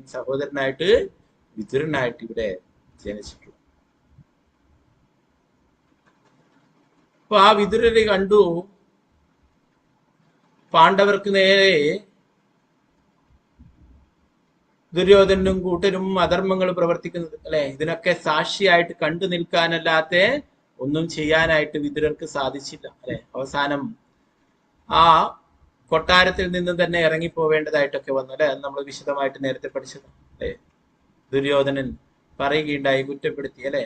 ചോറിവിടെയും കൂറ് പാണ്ഡവരുടെ കൂടെയുമാണ്. പാണ്ഡവർക്കെതിരെ നിങ്ങൾ ഒന്നും പറഞ്ഞില്ല. പാണ്ഡവരെ നല്ലവരായിട്ട് മുദ്ര കുത്തുകയും ഞങ്ങളെയൊക്കെ മോശക്കാരായി ചിത്രീകരിക്കുകയും ചെയ്തു. പാണ്ഡവർക്കെതിരെ എന്ത് പ്രവർത്തിക്കുമ്പോഴും അതിനൊക്കെ തടസ്സം പറയുമായിരുന്നു വിതുരര് അല്ലെ. അങ്ങനെ വിതുരരെ എന്താ പറയാ, അവിടുന്ന് തന്നെ ആ ദുര്യോധന്റെയും കൂട്ടുകാരുടെ ഒക്കെ ദ്രോഹം സഹിക്കാൻ കഴിയാതെ അവിടുന്ന് വിട്ടിട്ട് വനത്തിലേക്ക് പോവുകയുണ്ടായി അല്ലെ. അവിടെ വെച്ചിട്ടാണ് വിതുരരും മൈത്രേയ മുനിയൊക്കെ സംഭാഷണം അതൊക്കെ നേരത്തെ പഠിക്കുകയുണ്ടായി അല്ലെ. മൈത്രേയ മുനിയിൽ നിന്നും കാര്യങ്ങളൊക്കെ ചോദിച്ചറിയുന്നത്. അപ്പോ യമരാജന് പോലും ഇങ്ങനെ തെറ്റുപറ്റുകയും അതിന് ശാപം ഏൽക്കേണ്ടതായിട്ടും. അപ്പൊ വേറൊരു തരത്തിൽ പറയുന്നു, യമരാജൻ ധർമ്മരാജൻ എന്ന് പറയുന്നത് നേരത്തെ പറഞ്ഞു സൂര്യന്റെ പുത്രനാണ് എന്ന് പറഞ്ഞു അല്ലെ. അപ്പോ അദ്ദേഹം ഒരു നമ്മളെപ്പോലുള്ള സാധാ ബദ്ധജീവാത്മാവല്ല അല്ലെ, ഭഗവാന്റെ ഭക്തനാണ്. യമരാജൻ എപ്പോഴും ബിസിയാണ്. അപ്പൊ ഭഗവാനെ കുറിച്ച് കേൾക്കാനായിട്ട് ഇങ്ങനെ ഒരു ലീലകൾ ചെയ്തു. തപസ് എന്താ പറയാ, ശാപം കിട്ടിയത് വേറൊരു കാര്യം എന്താണ്, ഭഗവാനെ കുറിച്ച് കൂടുതൽ അറിയാനായിട്ട്, ഭഗവാന്റെ കാര്യങ്ങൾ കേൾക്കാനായിട്ട് ഇങ്ങനെ ഒരു ഭൂമിയിൽ ഒരു അവസരം ലഭിക്കുകയുണ്ടായിരുന്നു. നേരത്തെ നമ്മൾ പറഞ്ഞു ദേവന്മാർ പോലും ആഗ്രഹിക്കുന്നു ഇവിടെ ഈ ഭാരത ഭൂമിയിൽ വന്നിട്ട് ഒരു പുൽക്കൊടിയായിട്ട് അങ്ങ് പിറക്കാനായിട്ട്. അപ്പൊ അങ്ങനെ വിതുരരായിട്ട് ഇവിടെ വന്നപ്പോഴെന്താണ്, മൈത്രേയ മുനിയിൽ നിന്നും ധാരാളം കാര്യങ്ങൾ. മൈത്രേയ മുനി ആരാന്ന്, ഭഗവാനിൽ നിന്നും നേരിട്ട് കാര്യങ്ങൾ കേട്ടിട്ടാണ്. നേരത്തെ നമ്മൾ പഠിച്ചു അല്ലെ, ഉദ്ധവരും മൈത്രേയ മുനിയും ആ ഭഗവാനിൽ നിന്നും നേരിട്ട് ഭഗവാൻ ഇവിടുന്ന് ലീലകൾ അവസാനിപ്പിച്ചു പോവാറായപ്പോൾ ഭഗവാൻ ഉപദേശങ്ങൾ നൽകിയിട്ടുള്ളതാണ് അവർക്ക് രണ്ടുപേർ, മൈത്രേയ മുനിയും അല്ലെ ഉദ്ധവരൊക്കെ. അപ്പൊ ആ മൈത്രേയ മുനിയിൽ നിന്നും വിതുരർ കുറെ കാര്യങ്ങൾ ഭഗവാനെ കുറിച്ച് കേട്ടു. നമ്മൾ നേരത്തെ അതൊക്കെ ആ കാര്യങ്ങളൊക്കെ വിതുരരും മൈത്രേയ മുനിയും തമ്മിലുള്ള സംഭാഷണങ്ങളൊക്കെ ഭാഗവത്തിൽ നേരത്തെ പഠിക്കുകയുണ്ടായി, നേരത്തെയുള്ള സ്കന്ധങ്ങളിലൊക്കെ അല്ലെ. അപ്പോ ഇങ്ങനെ യമരാജന് പോലും പറ്റിയിട്ടുണ്ട് അല്ലെ. അപ്പോ ഇവിടെ അതുകൊണ്ട് തന്നെ യമരാജന്റെ കിങ്കരന്മാർക്ക്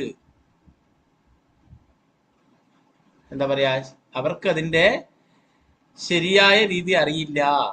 അവര് വിചാരിച്ചിരിക്കുന്നത് യമരാജനാണ് ഫൈനൽ, യമരാജന്റെ മുകളിലായിട്ട് ആരും തന്നെ ഇല്ല, യമരാജൻ പറഞ്ഞാൽ അതിനപ്പുറം ആരും പറയാനില്ല, യമരാജനാണ് എല്ലാം എന്നാണ് അവർ വിചാരിച്ചിരിക്കുന്നത്. അതുകൊണ്ട് ഇനി അവര് യമരാജനോട് തന്നെ ചോദിക്കുന്നുണ്ട്, നിങ്ങൾക്കും മുകളിലായിട്ട് ആരെങ്കിലും ഉണ്ടോ, നിങ്ങളാണ് ഞങ്ങളുടെ യജമാൻ, നിങ്ങളുടെയും യജമാനായിട്ട് ആരെങ്കിലും ഉണ്ടോ എന്നൊക്കെ ചോദിക്കും. അപ്പൊ അവർക്ക് അതിനെ കുറിച്ചിട്ട് കൂടുതലായിട്ട് അറിയില്ല. അതുകൊണ്ടാണ് യമരാജന്റെ ആജ്ഞ നടപ്പാക്കുന്നത് തടയാനായിട്ട് ആർക്കാണ് ഇവിടെ അധികാരം എന്ന് ചോദിക്കുന്നത് വിഷ്ണുദൂതന്മാരോട്. അപ്പോ ഇവിടെ സുഖദേവ ഗോസ്വാമിക്ക് ഇതിനെ കുറിച്ചിട്ടൊക്കെ അറിയാം. അതുകൊണ്ട് അങ്ങേക്ക് മാത്രമേ ഈ സംശയങ്ങളൊക്കെ ഇല്ലാതാക്കാൻ സാധിക്കൂ, അതുകൊണ്ട് പറഞ്ഞു തരാനായിട്ട് പറയും.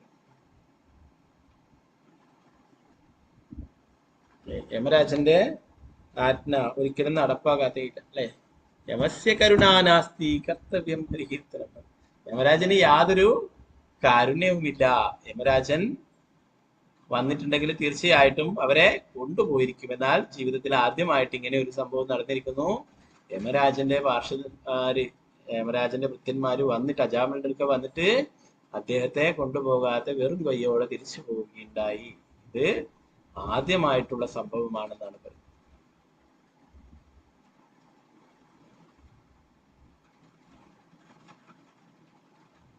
മൂന്നാമത്തെ ശ്ലോകം. ഓം നമോ ഭഗവതേ വാസുദേവായ. ശ്രീശുക ഉവാച ഭഗവത് പുരുഷേ രാജൻ യാമ്യാ പ്രതിഹതോദ്യമഃ പതിം വിജ്ഞാപയാമാസ.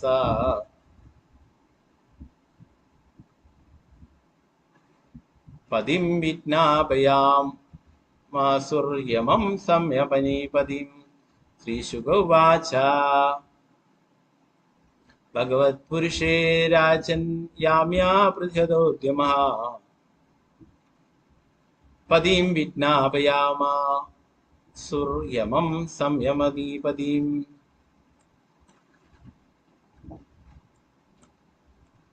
ഓക്കെ, ആരോ കൈ ഉയർത്തി? ശ്രീരഞ്ജനി മാതാജി ചൊല്ലിക്കൊള്ളു. ഹരേ കൃഷ്ണ. ചൊല്ലി. ഹരേ കൃഷ്ണ.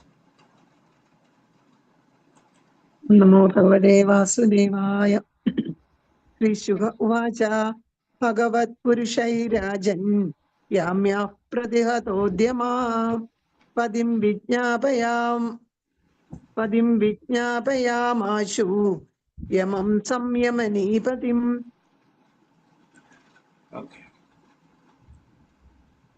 ഓക്കെ, ഒരു രാധാമാതാജി ഒരു ശ്ലോകം ഒരു പ്രാവശ്യം ചൊല്ലാൻ മാത്രമേ അവസരം ഉണ്ടാവുള്ളൂ. നമുക്ക് അത്രയും സമയമുള്ളൂ കേട്ടോ. അതുകൊണ്ടാണ് നേരത്തെ ചൊല്ലാത്ത മാതാജിയാണ് ഇപ്പൊ ചൊല്ലിയിട്ടുള്ളത്. അപ്പൊ നേരത്തെ മാതാജി ചൊല്ലിയത് കൊണ്ട് ഇപ്പോൾ ഇതിന്റെ വിവർത്തനം ഭാവാർത്ഥമൊക്കെ വായിക്കുകയാണ്. അപ്പോൾ ഒരു ക്ലാസ്സിൽ ഒരു ശ്ലോകം ചൊല്ലാൻ മാത്രമേ അവസരം ഉണ്ടാവുള്ളൂ മാതാജി കേട്ടോ. നമുക്ക് സമയക്കുറവുണ്ട്. അതുകൊണ്ട് കുറെ ആൾക്കാർ 30ഓളം ആൾക്കാരൊക്കെ ശ്ലോകം ചൊല്ലുന്നുണ്ട്. സാധാരണ ഭാഗവതം ക്ലാസ്സിലൊക്കെ 4-5 പേരെ കൊണ്ട് ചൊല്ലിച്ചിട്ട് പിന്നീട് ക്ലാസ്സിലാണ്. പിന്നെ ഭാഗവത ശ്ലോകം അത്രയും മഹത്തരമായിട്ടുള്ളതാണ്. അത് ഒരു പ്രാവശ്യം ചൊല്ലുകയാൽ തന്നെ അത് അത്രയും പരമഭാഗ്യമാണ്. അതുകൊണ്ട് തന്നെ അത്രയും നമുക്ക് നമ്മുടെ എല്ലാ പാപങ്ങളെയും ഇല്ലാതെ, അതുകൊണ്ട് തന്നെ അത് എല്ലാവർക്കും അവസരം നൽകാനായിട്ട് അങ്ങനെ എല്ലാവരെയും കൊണ്ട് ചൊല്ലിക്കുന്നതാണ്. അപ്പോൾ എല്ലാവരും എല്ലാ ശ്ലോകങ്ങളും ചൊല്ലിയാൽ പിന്നെ നമുക്ക് ക്ലാസ്സിന്റെ സമയം ഉണ്ടാവില്ല. അതുകൊണ്ടാണ്. ഓക്കെ, ഹരേ കൃഷ്ണ. സോറി. ഓക്കെ, ശ്രീ ശുകദേവ ഗോസ്വാമി പറഞ്ഞു, എന്റെ പ്രിയപ്പെട്ട രാജാവേ, വിഷ്ണുദൂതന്മാരാൽ ആശയക്കുഴപ്പത്തിലാകപ്പെടുകയും പരാജിതരാക്കപ്പെടുകയും ചെയ്ത് യമദൂതന്മാർ സംയമനപുരിയുടെയും പാപികളുടെയും നേതാവായ തങ്ങളുടെ യജമാനെ വിവരം ധരിപ്പിക്കുവാൻ അദ്ദേഹത്തെ സമീപിച്ചു. ശിവദേവ ഗോസ്വാമി പറയുന്നു പരീക്ഷിത് മഹാരാജാവിനോട്, വിഷ്ണുദൂതന്മാരിങ്ങനെ ഇത് തടഞ്ഞപ്പോഴേ അവര് പരാജയപ്പെട്ടിട്ട് യമരാജന്റെ അടുത്തേക്ക് പോയി. അല്ലെ, നേരത്തെ പറഞ്ഞു യമരാജന്റെ ആ വാസസ്ഥലം എന്ന് പറയുന്നത് സംയമനപുരി എന്ന് അല്ലെ. അപ്പോ അവിടെ പോയിട്ട് യമരാജനോട് ഈ കാര്യങ്ങളൊക്കെ വിശദീകരിക്കുകയുണ്ടായെന്ന് ശിവദേവ ഗോസ്വാമി പറയുന്നു. 4ാമത്തെ ശ്ലോകം. യമദൂതൗജുഹു കതിസന്ദീഹ ശാസ്താരോ ജീവലോകസ്യ വൈ പ്രഭു ത്രൈവിദ്യം കുർവത കർമ്മ ഫലാവിവിക്ത ഹേതവ. യമദൂതൗജുഹു കതിസന്ദീഹ ശാസ്താരോ ജീവലോകസ്യ വൈ പ്രഭു ത്രൈവിദ്യം കുർവത കർമ്മ ഫലാവിവക്തി ഹേതവ.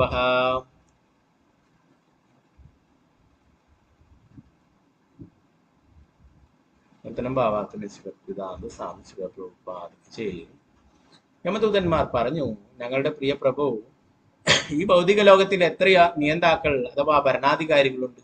ഭൗതിക പ്രകൃതിയുടെ ത്രിഗുണങ്ങൾ സത്വം, രജസ്, തമസ് ഇവയ്ക്ക് കീഴിൽ അനുഷ്ഠിക്കുന്ന കർമ്മങ്ങളുടെ വിഭിന്ന ഫലങ്ങളുടെ ആവിഷ്കാരത്തിന് എത്ര കാരണങ്ങളുണ്ട്. ഭക്തിവേദാന്ത സ്വാമി പ്രഭുപാദ്.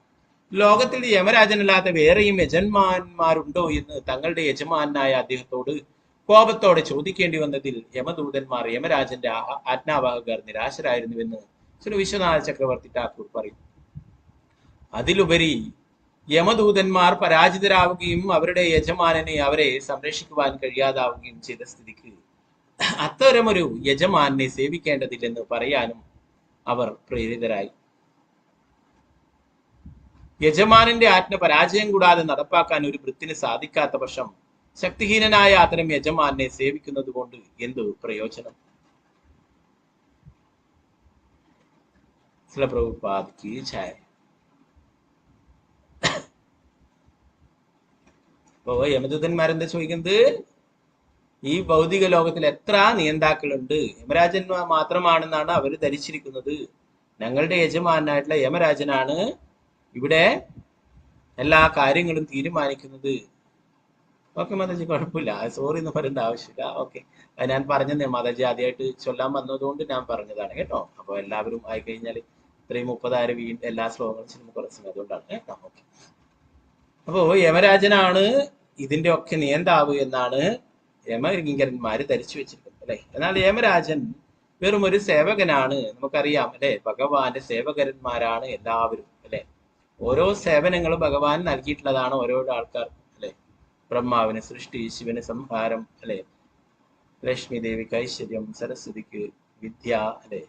അങ്ങനെ ഓരോരോ ദേവീദേവന്മാർക്കും ഓരോ കാര്യങ്ങൾ അല്ലെ. അതുപോലെ യമരാജൻ ധർമ്മരാജന് കൊടുത്തിട്ടുള്ളതാണ് അധർമ്മങ്ങൾ പ്രവർത്തിക്കുന്നവരെ ശിക്ഷിക്കുവാനായിട്ടുള്ള ചുമതല. അല്ലെ? അപ്പോൾ യഥാർത്ഥത്തില് എല്ലാറ്റിന്റെയും നേതാവ് ഭഗവാനാണ്. എന്നാൽ യമകിങ്കരന്മാർക്ക് ഇതിനെക്കുറിച്ച് അറിവില്ല. അവർ ധരിച്ചു വെച്ചിരിക്കുന്നത് യമരാജനാണ് എല്ലാറ്റിന്റെയും നേതാവ് എന്നാണ്. അപ്പൊ അതുകൊണ്ട് ചോദിക്കുന്നു, എത്ര നിയന്താക്കളുണ്ട്, എത്ര ഭരണാധികാരികളുണ്ട് എന്നാണ് ചോദിക്കുന്നത്.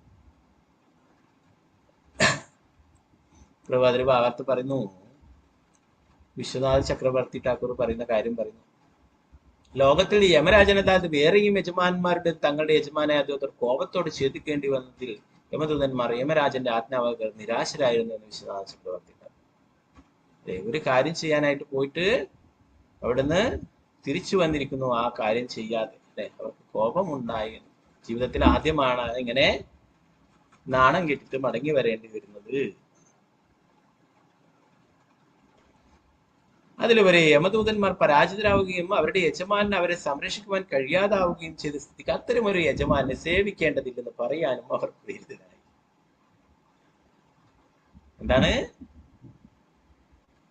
യമരാജൻ പറഞ്ഞിട്ടാണ് പോയിട്ടുള്ളത്. ആ കാര്യം തടയാൻ വേറൊരാള് വന്നു. അല്ലെ? യമരാജൻ അത്രയും ശക്തനാണെങ്കിൽ ഞങ്ങളെ തടയാൻ വന്നിട്ടുള്ള ആൾക്കാരെ പരാജയപ്പെടുത്തിയിട്ട് ഞങ്ങളെ അഭിമാനം സംരക്ഷിക്കണമായിരുന്നു. ഞങ്ങളിങ്ങനെ പരാജയപ്പെട്ടു വരാനായിട്ട് നിങ്ങള് പരാജയപ്പെട്ടു വരുന്നത് നോക്കി നിൽക്കുന്ന അവസ്ഥ ഉണ്ടാവരുതായിരുന്നു. അതുകൊണ്ട് ഇങ്ങനെയുള്ള യജമാനെ സേവിക്കാൻ നമുക്ക് താല്പര്യമില്ല എന്ന് പറയുന്നു. യജമാനന്റെ ആജ്ഞ പരാജയം കൂടാതെ നടപ്പാക്കാൻ ഒരു വൃത്തിന് സാധിക്കാത്ത പക്ഷം ശക്തിഹീനനായ അത്തരം യജമാനെ സേവിക്കുന്നതുകൊണ്ട് എന്തു പ്രയോജനമാണ്? ഒരാൾ ഒരു കാര്യം പറഞ്ഞിട്ട് അത് ചെയ്യാൻ കഴിഞ്ഞിട്ടില്ലെങ്കിൽ, അതിന് ചെയ്യാനായിട്ടുള്ള ശക്തിയില്ലെങ്കിൽ പിന്നെ ആ യജമാന്റെ കീഴിൽ നിൽക്കുന്നത് കൊണ്ട് എന്താണ് പ്രയോജനം? ഇപ്പൊ ഇവിടെ ഈ ഭൗതിക ലോകത്തിൽ നടന്നുകൊണ്ടിരിക്കുന്ന കാര്യങ്ങളാണ് ഇതൊക്കെ. അല്ലെ? പലപ്പോഴും രാഷ്ട്രീയക്കാരൊക്കെ എന്താ പറയാ, ഇന്ന് രാഷ്ട്രീയമൊന്നുമില്ല. രാഷ്ട്രീയക്കാർ, ഏത് രാഷ്ട്രീയക്കാർ ഭരിക്കുമ്പോഴും അവരുടെ കയ്യിലെ പാവകളാണ് പോലീസുകാരും ഭരണാധികാരികളും മറ്റുള്ളവരും ഒക്കെ, ഉദ്യോഗസ്ഥന്മാരൊക്കെ പറയും. അവരെന്തു പറയുന്നോ അതുപോലെ ചെയ്യും. അല്ലെ? ഒരാൾ അധർമ്മിയായിട്ട് പിടിച്ചു കൊണ്ടിട്ടാകുമ്പം ഇത് ഞങ്ങളുടെ ആളാണ്, ഇയാളെ വിട്ടേക്കും എന്ന് പറഞ്ഞാല് വിട്ടോളണം. അല്ലെ? അതാണ് അവിടെ അവര് പറയുന്നതാണ് ധർമ്മം. അപ്പൊ അത് ഇന്ന പാർട്ടി എന്നില്ല, ഏത് പാർട്ടികൾ ഭരിക്കുമ്പോഴും അങ്ങനെയാണ്. അവരുടെ ആൾക്കാരെയൊക്കെ പിടിച്ചു കഴിഞ്ഞാല് അവരെ സ്വാധീനം ചെലുത്തിയിട്ട് അതിനൊക്കെ അപരാധിയാണെങ്കിലും അവരെ നിരപരാധിയാക്കിയിട്ടൊക്കെ പുറത്താണ്. അപ്പൊ ഈ ഭൗതിക ലോകത്തിൽ നടന്നുകൊണ്ടിരിക്കുന്ന കാര്യങ്ങളാണ്. അല്ലെ? അപ്പൊ അതില് കൂടുതൽ ആത്മാഭിമാനമുള്ള ആൾക്കാരൊക്കെ, ചില പോലീസുകാരൊക്കെ ഉണ്ട്, നട്ടലുള്ള പോലീസുകാരൊക്കെ ഉദ്യോഗസ്ഥരുന്നൊക്കെ. അവരെന്താണ്, അവരെ മുഖത്ത് നോക്കിയിട്ട് പറയും, ഇങ്ങനെയുള്ള കാര്യത്തിന് ഞങ്ങള് തയ്യാറല്ല. ഞങ്ങളുടെ അച്ഛനമ്മമാര് ഇങ്ങനെ ഇത്രയും പണം ചെലവാക്കിയിട്ട് ഞങ്ങളെ പഠിപ്പിച്ചത് യാതൊരു വിദ്യാഭ്യാസവും ഇല്ലാത്ത നിങ്ങളെ പോലുള്ളവരുടെ പട്ടിയായിട്ട് ജീവിക്കാനല്ല എന്ന് പറഞ്ഞിട്ട് നട്ടെല്ല് ഉയർത്തിക്കൊണ്ട് പോകുന്ന ധാരാളം ആൾക്കാരെയും നമ്മൾ കാണാം.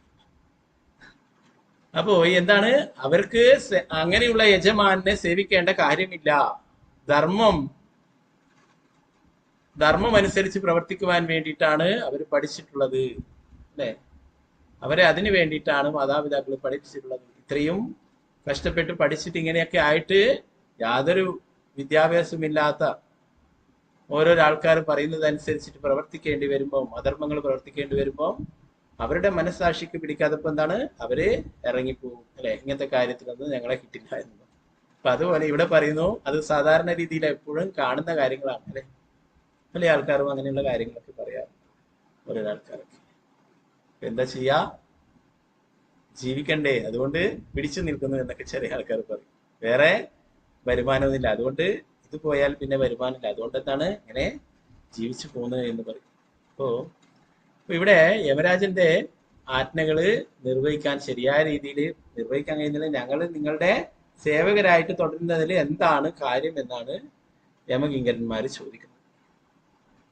ഓക്കെ, ഈ ശ്ലോകം കൂടി ഓം നമോ ഭഗവതേ വാസുദേവായ. യദി സ്യുർബഹവോ ലോകേ ശാസ്താരോ ദണ്ഡധാരിണഃ കസ്യ സ്യാദം ന വാ കസ്യാം മുക്തിശ്ചാമൃതമേവ വാ. യദി സ്യുർബഹവോ ലോകേ ശാസ്താരോ ദണ്ഡധാരിണഃ യസ്യ സ്യാതാം നഫാസ്യ മൃത്യുശ്ചാമൃതമേവ വാ.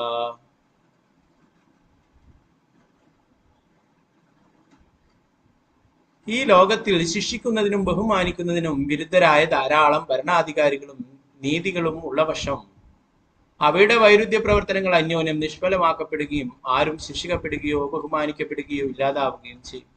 അല്ലെങ്കിൽ അവയുടെ വൈരുദ്ധ്യ കർമ്മങ്ങൾ അന്യോന്യം നിഷ്ക്രിയമാക്കാത്ത പക്ഷം എല്ലാവരും ശിക്ഷിക്കപ്പെടുകയോ ആദരിക്കപ്പെടുകയോ ചെയ്യുമെന്ന് ഭാവാർത്ഥമേസി ഭക്തിവേദാന്ത സ്വാമി.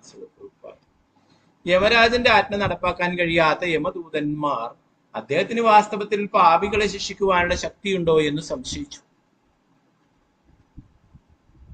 യമരാജന്റെ ഉത്തരവ് നടപ്പാക്കുന്നതിന് അച്ചാമളിനെ പിടികൂടാൻ പോയെങ്കിലും ഏതോ ഉന്നത അധികൃതന്റെ ഉത്തരവ് മൂലം തങ്ങൾക്കതിൽ വിജയിക്കാൻ കഴിയുന്നില്ലെന്ന് അവർക്ക് മനസ്സിലായി. അതിനാൽ നിരവധി അധികാരികളുണ്ടോ അതോ ഒരാൾ മാത്രമേ ഉള്ളൂ എന്ന കാര്യത്തിൽ അവർ സംശയാലുക്കളായി.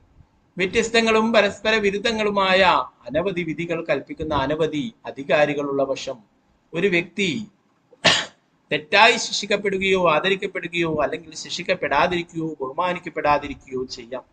ഭൗതിക ലോകത്തിലെ നമ്മുടെ അനുഭവം അനുസരിച്ച്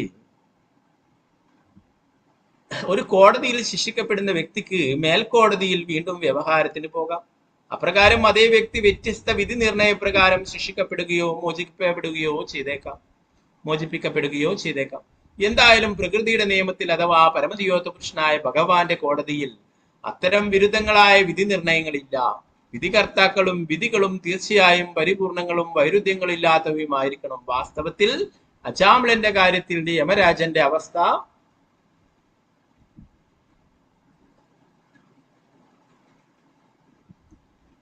പിന്നോക്കമായിരുന്നു. എന്തുകൊണ്ടെന്നാൽ യമദൂതന്മാർക്ക് അജാമ്ലനെ പിടികൂടാനുള്ള അവകാശം ഉണ്ടായിരുന്നെങ്കിലും വിഷ്ണുദൂതന്മാർ അവരെ പരാജയപ്പെടുത്തി. ഈ സാഹചര്യങ്ങളിൽ വിഷ്ണുദൂതന്മാരാലും യമദൂതന്മാരാലും ഒരുപോലെ ആരോപിതനായെങ്കിലും പരമദിവ്യോത്ത പുരുഷനായ ഭഗവാനാൽ ഭാരമേൽപ്പിക്കപ്പെട്ടവനാകിയാൽ യമരാജൻ നീതി നിർവഹണത്തിൽ പരിപൂർണനായിരുന്നു. അതുകൊണ്ട് തന്റെ യഥാർത്ഥ അവസ്ഥ എന്തായിരുന്നു എന്നും പരമനന്ദനായ നിയന്താവിനാൽ പരമദിവ്യോത്ത പുരുഷനായ ഭഗവാനാൽ എല്ലാവരും എങ്ങനെയാണ് നിയന്ത്രിക്കപ്പെടുന്നതെന്നും അദ്ദേഹം വിശദീകരിക്കും.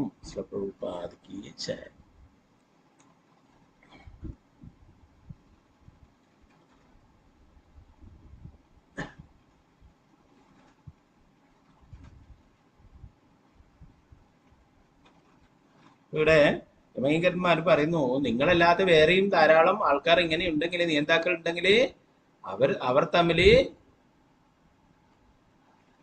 പലതരത്തിലുള്ള വൈരുദ്ധ്യങ്ങൾ ഉണ്ടാകും എന്ന് പറയും. ഒരാള് ശരി എന്ന് പറയും, ഒരാൾ തെറ്റെന്ന് പറയും, അല്ലെ? ഇവിടെ അജാമളൻ കുറെ തെറ്റുകൾ ചെയ്തുകൊണ്ടാണ് ഞങ്ങൾ പോയത്. എന്നാൽ വേറെ അധികാരി ഉണ്ടെങ്കിൽ അവരുടെ ആൾക്കാരായിട്ടുള്ളവർ പറയുന്നു ഇയാള് തെറ്റുകാരനല്ല, അല്ലെ? ഇതിന് തെളിവുണ്ട്, കുറെ തെറ്റുകൾ ചെയ്തു, അല്ലെ? അപ്പൊ അത് തെറ്റുകൾ ചെയ്തിട്ടുണ്ടെങ്കിലും എന്താണ്, ഭഗവാന്റെ നാമം ഒന്ന് ഉച്ചരിച്ചത് കൊണ്ട്, അല്ലെ, നാരായണ എന്നുള്ള ഒരു വിളി കൊണ്ട് എല്ലാ പാപങ്ങളും ഇല്ലാത്ത ഇതിനെ കുറിച്ചിട്ട് അജ്ഞരാണ് യമകിങ്കരന്മാർ, അല്ലെ? അപ്പൊ അതുകൊണ്ട് യമകിങ്കരന്മാർക്ക് യമരാജൻ തന്നെ നാമത്തിന്റെ മഹാത്മ്യം പറഞ്ഞു കൊടുക്കുന്നു.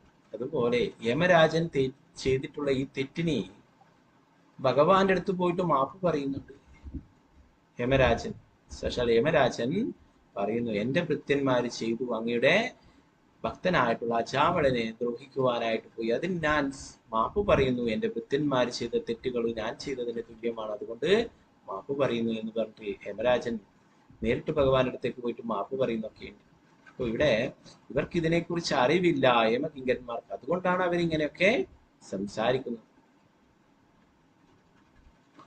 ഈ ലോകത്ത് ശിക്ഷിക്കുന്നതും ബഹുമാനിക്കുന്നതിനും വിരുദ്ധരായ ധാരാളം ഭരണാധികാരികളും നീതികളുമുള്ള പക്ഷം അവയുടെ വൈരുദ്ധ്യ പ്രവർത്തനങ്ങൾ അന്യോന്യം നിഷ്ഫലമാക്കപ്പെടുകയും ആരെ ശിക്ഷിക്കപ്പെടുകയോ ബഹുമാനിക്കപ്പെടുകയോ ഇല്ലാതാവുകയും ചെയ്യും. അല്ലെങ്കിൽ അവയുടെ വൈരുദ്ധ്യ കർമ്മങ്ങൾ അന്യോന്യം നിഷ്ക്രിയമാക്കത്തക്ക വിധം എല്ലാവരും ശിക്ഷിക്കപ്പെടുകയോ ആദരിക്കപ്പെടുകയോ ചെയ്യും, അല്ലെ? അപ്പോ എല്ലാറ്റിനും എന്താ പറയാ, ഒരു അടിസ്ഥാനം ഉണ്ടായിരിക്കും, അല്ലെ? അതുകൊണ്ടാണ് നേരത്തെ വിഷ്ണുദൂതന്മാർ നിങ്ങൾ എന്തിന്റെ അടിസ്ഥാനത്തിലാണ് ശിക്ഷ നടപ്പാക്കുന്നത്, അല്ലെ? എന്താണ് യമകിങ്കരന്മാരെന്ന് പറഞ്ഞത്?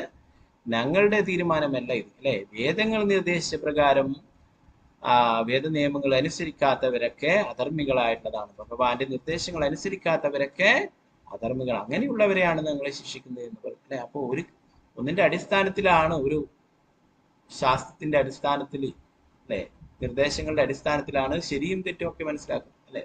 അപ്പോ ഒരാളല്ലാത്ത കുറെ ആൾക്കാരുണ്ട്, എന്താണ് അതിൽ വൈരുദ്ധ്യങ്ങൾ ഉണ്ടാകാം. ഒരാൾ ശരി പറയും, ഒരാൾ തെറ്റ് പറയും അല്ലെ. അങ്ങനെ ശിക്ഷിക്കുകയോ ബഹുമാനിക്കപ്പെടുകയോ ഒക്കെ ഇല്ലാതായി തീരുകയൊക്കെ ചെയ്യും എന്ന് പറയും അല്ലെ. പ്രഭുപാദർ അതിന്റെ ഭാവാർത്ഥത്തിൽ പറയുന്നു, യമരാജന്റെ ആജ്ഞ നടപ്പാക്കാൻ കഴിയാത്ത അദ്ദേഹത്തിന് വാസ്തവത്തിൽ പാപികളെ ശിക്ഷിക്കുവാനുള്ള ശക്തിയുണ്ടോ എന്ന് സംശയിച്ചു.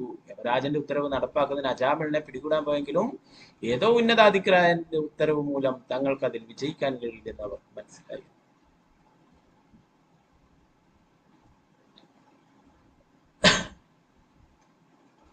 വ്യത്യസ്തങ്ങളും പരസ്പര വിരുദ്ധങ്ങളും അനവധി വിധികൾ കൽപ്പിക്കുന്ന അനവധി അധികാരികളുടെ വശം ഒരു വ്യക്തി തെറ്റായി ശിക്ഷിക്കപ്പെടുകയോ ആദരിക്കപ്പെടുകയോ അല്ലെങ്കിൽ ശിക്ഷിക്കപ്പെടാതിരിക്കുകയോ ബഹുമാനിക്കപ്പെടാതിരിക്കുകയോ ചെയ്യാമെന്നത് ഒരു നിയമം അല്ലെ. അതിനെ അടിസ്ഥാനമാക്കിയിട്ട്, നിയമഗ്രന്ഥത്തെ അടിസ്ഥാനമാക്കിയിട്ടാണ് ശരിയും തെറ്റും ഒക്കെ ഇന്നത്തെ ലോകത്തിൽ കോടതിയിൽ നിയമഗ്രന്ഥത്തെ അടിസ്ഥാനമാക്കിയിട്ടാണ് വിധിക്കുന്നത് അല്ലെ. അല്ലാതെ ഓരോരോ ആൾക്കാർക്ക് തോന്നുന്നതാണ് നിയമമെങ്കിൽ അത് ഓരോ തരത്തിലുള്ള കാര്യങ്ങളായിരിക്കും. ഒരാളുടെ കാഴ്ചപ്പാടിൽ തെറ്റായിരിക്കും, ഒരാളുടെ കാഴ്ചപ്പാടിൽ ശരിയായിരിക്കുകയും ചെയ്യും അല്ലെ. അപ്പൊ അങ്ങനെ അതില് വൈരുദ്ധ്യം ഉണ്ടാവാം എന്നാണ് പറയുന്നത്. പ്രവാചകർ പറയുന്നു, ഈ ഭൗതിക ലോകത്തിലുള്ള കോടതിയിൽ അല്ലെ, ആ കോടതിയിൽ ഒരാൾ ശിക്ഷിക്കപ്പെട്ട് കഴിഞ്ഞാൽ അയാൾക്ക് വേണ്ടിക്കല് വീണ്ടും മേൽക്കോടതിയിൽ പോകാം, ഹൈക്കോടതിയിൽ പോകാം അല്ലെ. അവിടുന്നും അയാൾക്ക് ശരിയായ രീതിയിൽ അല്ല, അയാൾക്ക് ആ നീതി ശരിയായ നീതി ലഭിക്കുന്നില്ലെങ്കിൽ എന്താണ് അതിന്റെയും മുകളിലുള്ള സുപ്രീം കോടതിയിലേക്ക് അയാൾക്ക് പോവാം അല്ലെ. അങ്ങനെ അവിടെ ഉള്ള ഉത്തരവ് ചിലപ്പോൾ കീഴ്ക്കോടതി വിധിച്ചിട്ടുള്ള കാര്യങ്ങള് അവര് അത് പരിശോധിക്കുകയും അത് തെറ്റാണെന്ന് കണ്ടു കഴിഞ്ഞാല് അതിനെതിരായിട്ടുള്ള ഉത്തരവ് പുറപ്പെടുവിക്കുകയൊക്കെ ചെയ്യും അല്ലെ. എന്നാൽ ഇവിടെ പറയുന്നു ഇതിലൊരിക്കലും തെറ്റ് സംഭവിക്കാറില്ല എന്നാണ്. ഭൗതിക ലോകത്തിൽ നമ്മുടെ അനുഭവം അനുസരിച്ച് ഒരു കോടതിയിൽ ശിക്ഷിക്കപ്പെടുന്ന വ്യക്തി മേൽക്കോടതിയിൽ വീണ്ടും വ്യവഹാരത്തിന് പോകും. അപ്രകാരം അതേ വ്യക്തി വ്യത്യസ്ത വിധി നിർണയം ശിക്ഷിക്കപ്പെടുകയോ മോചിപ്പിക്കപ്പെടുകയോ ചെയ്തേക്കാം. എന്തായാലും പ്രകൃതിയുടെ നിയമത്തിൽ അഥവാ പരമനിയോഗ പുരുഷനായ ഭഗവാന്റെ കോടതിയിൽ അത്തരം വിരുദ്ധങ്ങളായ വിധി നിർണയങ്ങളുള്ള വിധികർത്താക്കളും വിധികളും തീർച്ചയായും പരിപൂർണങ്ങളും വൈരുദ്ധ്യങ്ങളും ഇല്ലാത്തവയുമായിരിക്കണം. വാസ്തവത്തിൽ അജാമിളിന്റെ കാര്യത്തിൽ യമരാജന്റെ അവസ്ഥ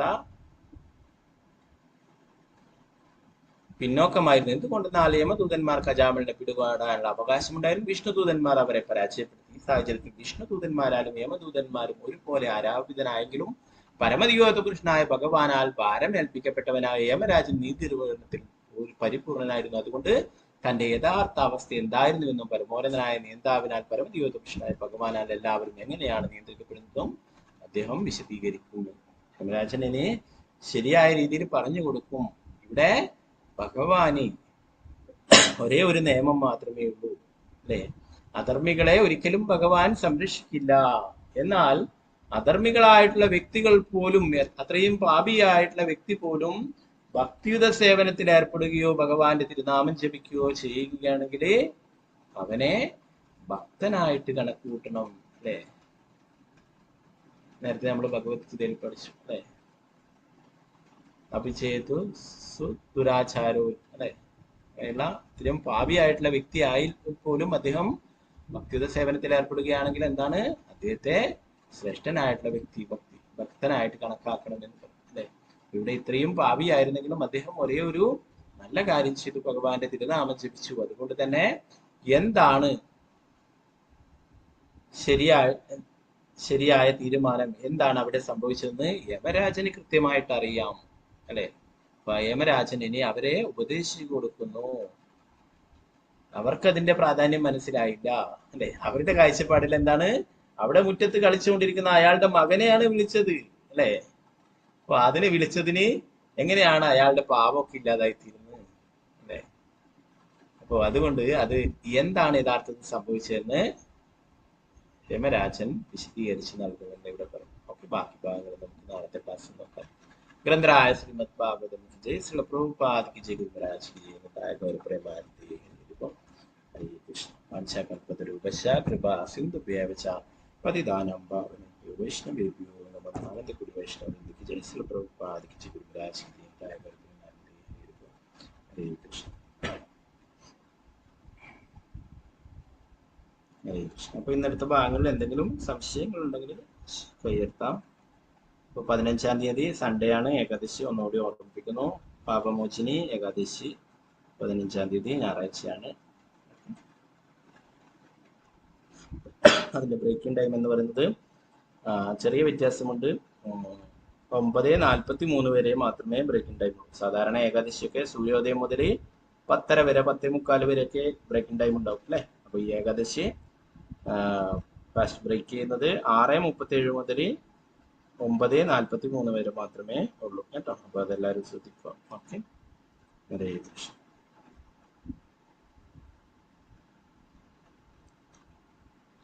ഓക്കെ, അപ്പോൾ വേറെ ഒന്നും ഇല്ലെങ്കിൽ നമുക്ക് ക്ലാസ് വെച്ചെടുക്കാം. ഹരേ കൃഷ്ണ. ഹരേ കൃഷ്ണ പ്രഭുജി. Thank you Prabhuji. ഹരേ ഹരേ കൃഷ്ണ. കൃഷ്ണ. ഹരേ കൃഷ്ണ പ്രഭുജി. പ്രഭുജി ഹരേ കൃഷ്ണ. പ്രഭുജി. ഹരേ കൃഷ്ണ പ്രഭുജി. ഹരേ കൃഷ്ണ. ഹരേ ഹരേ കൃഷ്ണ പ്രഭുജി, പ്രണാമം. ഹരേ കൃഷ്ണ. ഓക്കെ, അപ്പോൾ പുതിയ വന്ന എല്ലാവരോടുമായിട്ടാണ്. അപ്പം മാതാജി അങ്ങനെ എന്താ പറയുക ചൊല്ലാൻ കൈയ്യെടുത്തിരുന്നു. അപ്പോൾ കുറെ ആൾക്കാരുണ്ട് നമ്മുടെ കയ്യിൽ. ഒരു 30ഓളം ആൾക്കാരൊക്കെ ശ്ലോകം ചൊല്ലുന്നുണ്ട് ചില ദിവസങ്ങളിലൊക്കെ. അതിൽ കൂടുതൽ ചിലപ്പോൾ കുറച്ച് കുറവായിരിക്കും. ഒരു ഏവറേജ് 25-30 ആൾക്കാരൊക്കെ ഉണ്ട്. അപ്പോൾ അതിന് കുറച്ച് സമയം വേണം. അപ്പോൾ ഒരു ശ്ലോകം എല്ലാവരെ കൊണ്ട് ചൊല്ലും.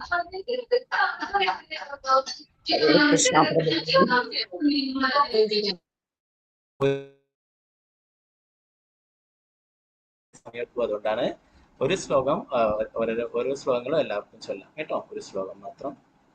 ഓക്കെ, അത് ആദ്യത്തെ ആയാലും അല്ല പിന്നീടാണ്. അത് എന്താണ് വലിയ പർപ്പട്ടൊക്കെ ആണെങ്കിൽ ഒരു ശ്ലോകം ഒക്കെ ആയിരുന്നു. അല്ല ചെറിയ അത് ഈ ഇതിന്റെ തുടക്കത്തിലൊന്നും കൂടുതൽ ഭാവാർത്ഥം കൂടുതലായിട്ടില്ല. അതുകൊണ്ടാണ് ഞാൻ കുറച്ച് കൂടുതൽ ശ്ലോകങ്ങൾ എടുക്കുന്നുണ്ടായത്.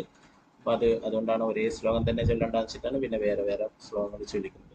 അപ്പൊ നേരത്തെ ചൊല്ലാത്തവരെയാണ് ചൊല്ലിക്കുന്നത് കേട്ടോ. ഓക്കെ, ഹരേ കൃഷ്ണ. ഹരേ കൃഷ്ണ. അപ്പൊ വേറെ ഒന്നും ഇല്ലെങ്കിൽ നമുക്ക് ക്ലാസ് വെച്ചെടുക്കാം. എല്ലാവർക്കും നന്ദി. ഹരേ കൃഷ്ണ. വംശകൽപതരുപശ്ച കൃപാസിദ്ധിഭ്യോച്ച പ്രതിദാനം വൈഷ്ണവ. ഹരേ കൃഷ്ണ. ദണ്ഡവത് പ്രണാം പ്രഭുജി. ഹരേ കൃഷ്ണ. ഹരേ കൃഷ്ണ പ്രഭുജി. കൃഷ്ണ. ഹരേ കൃഷ്ണ.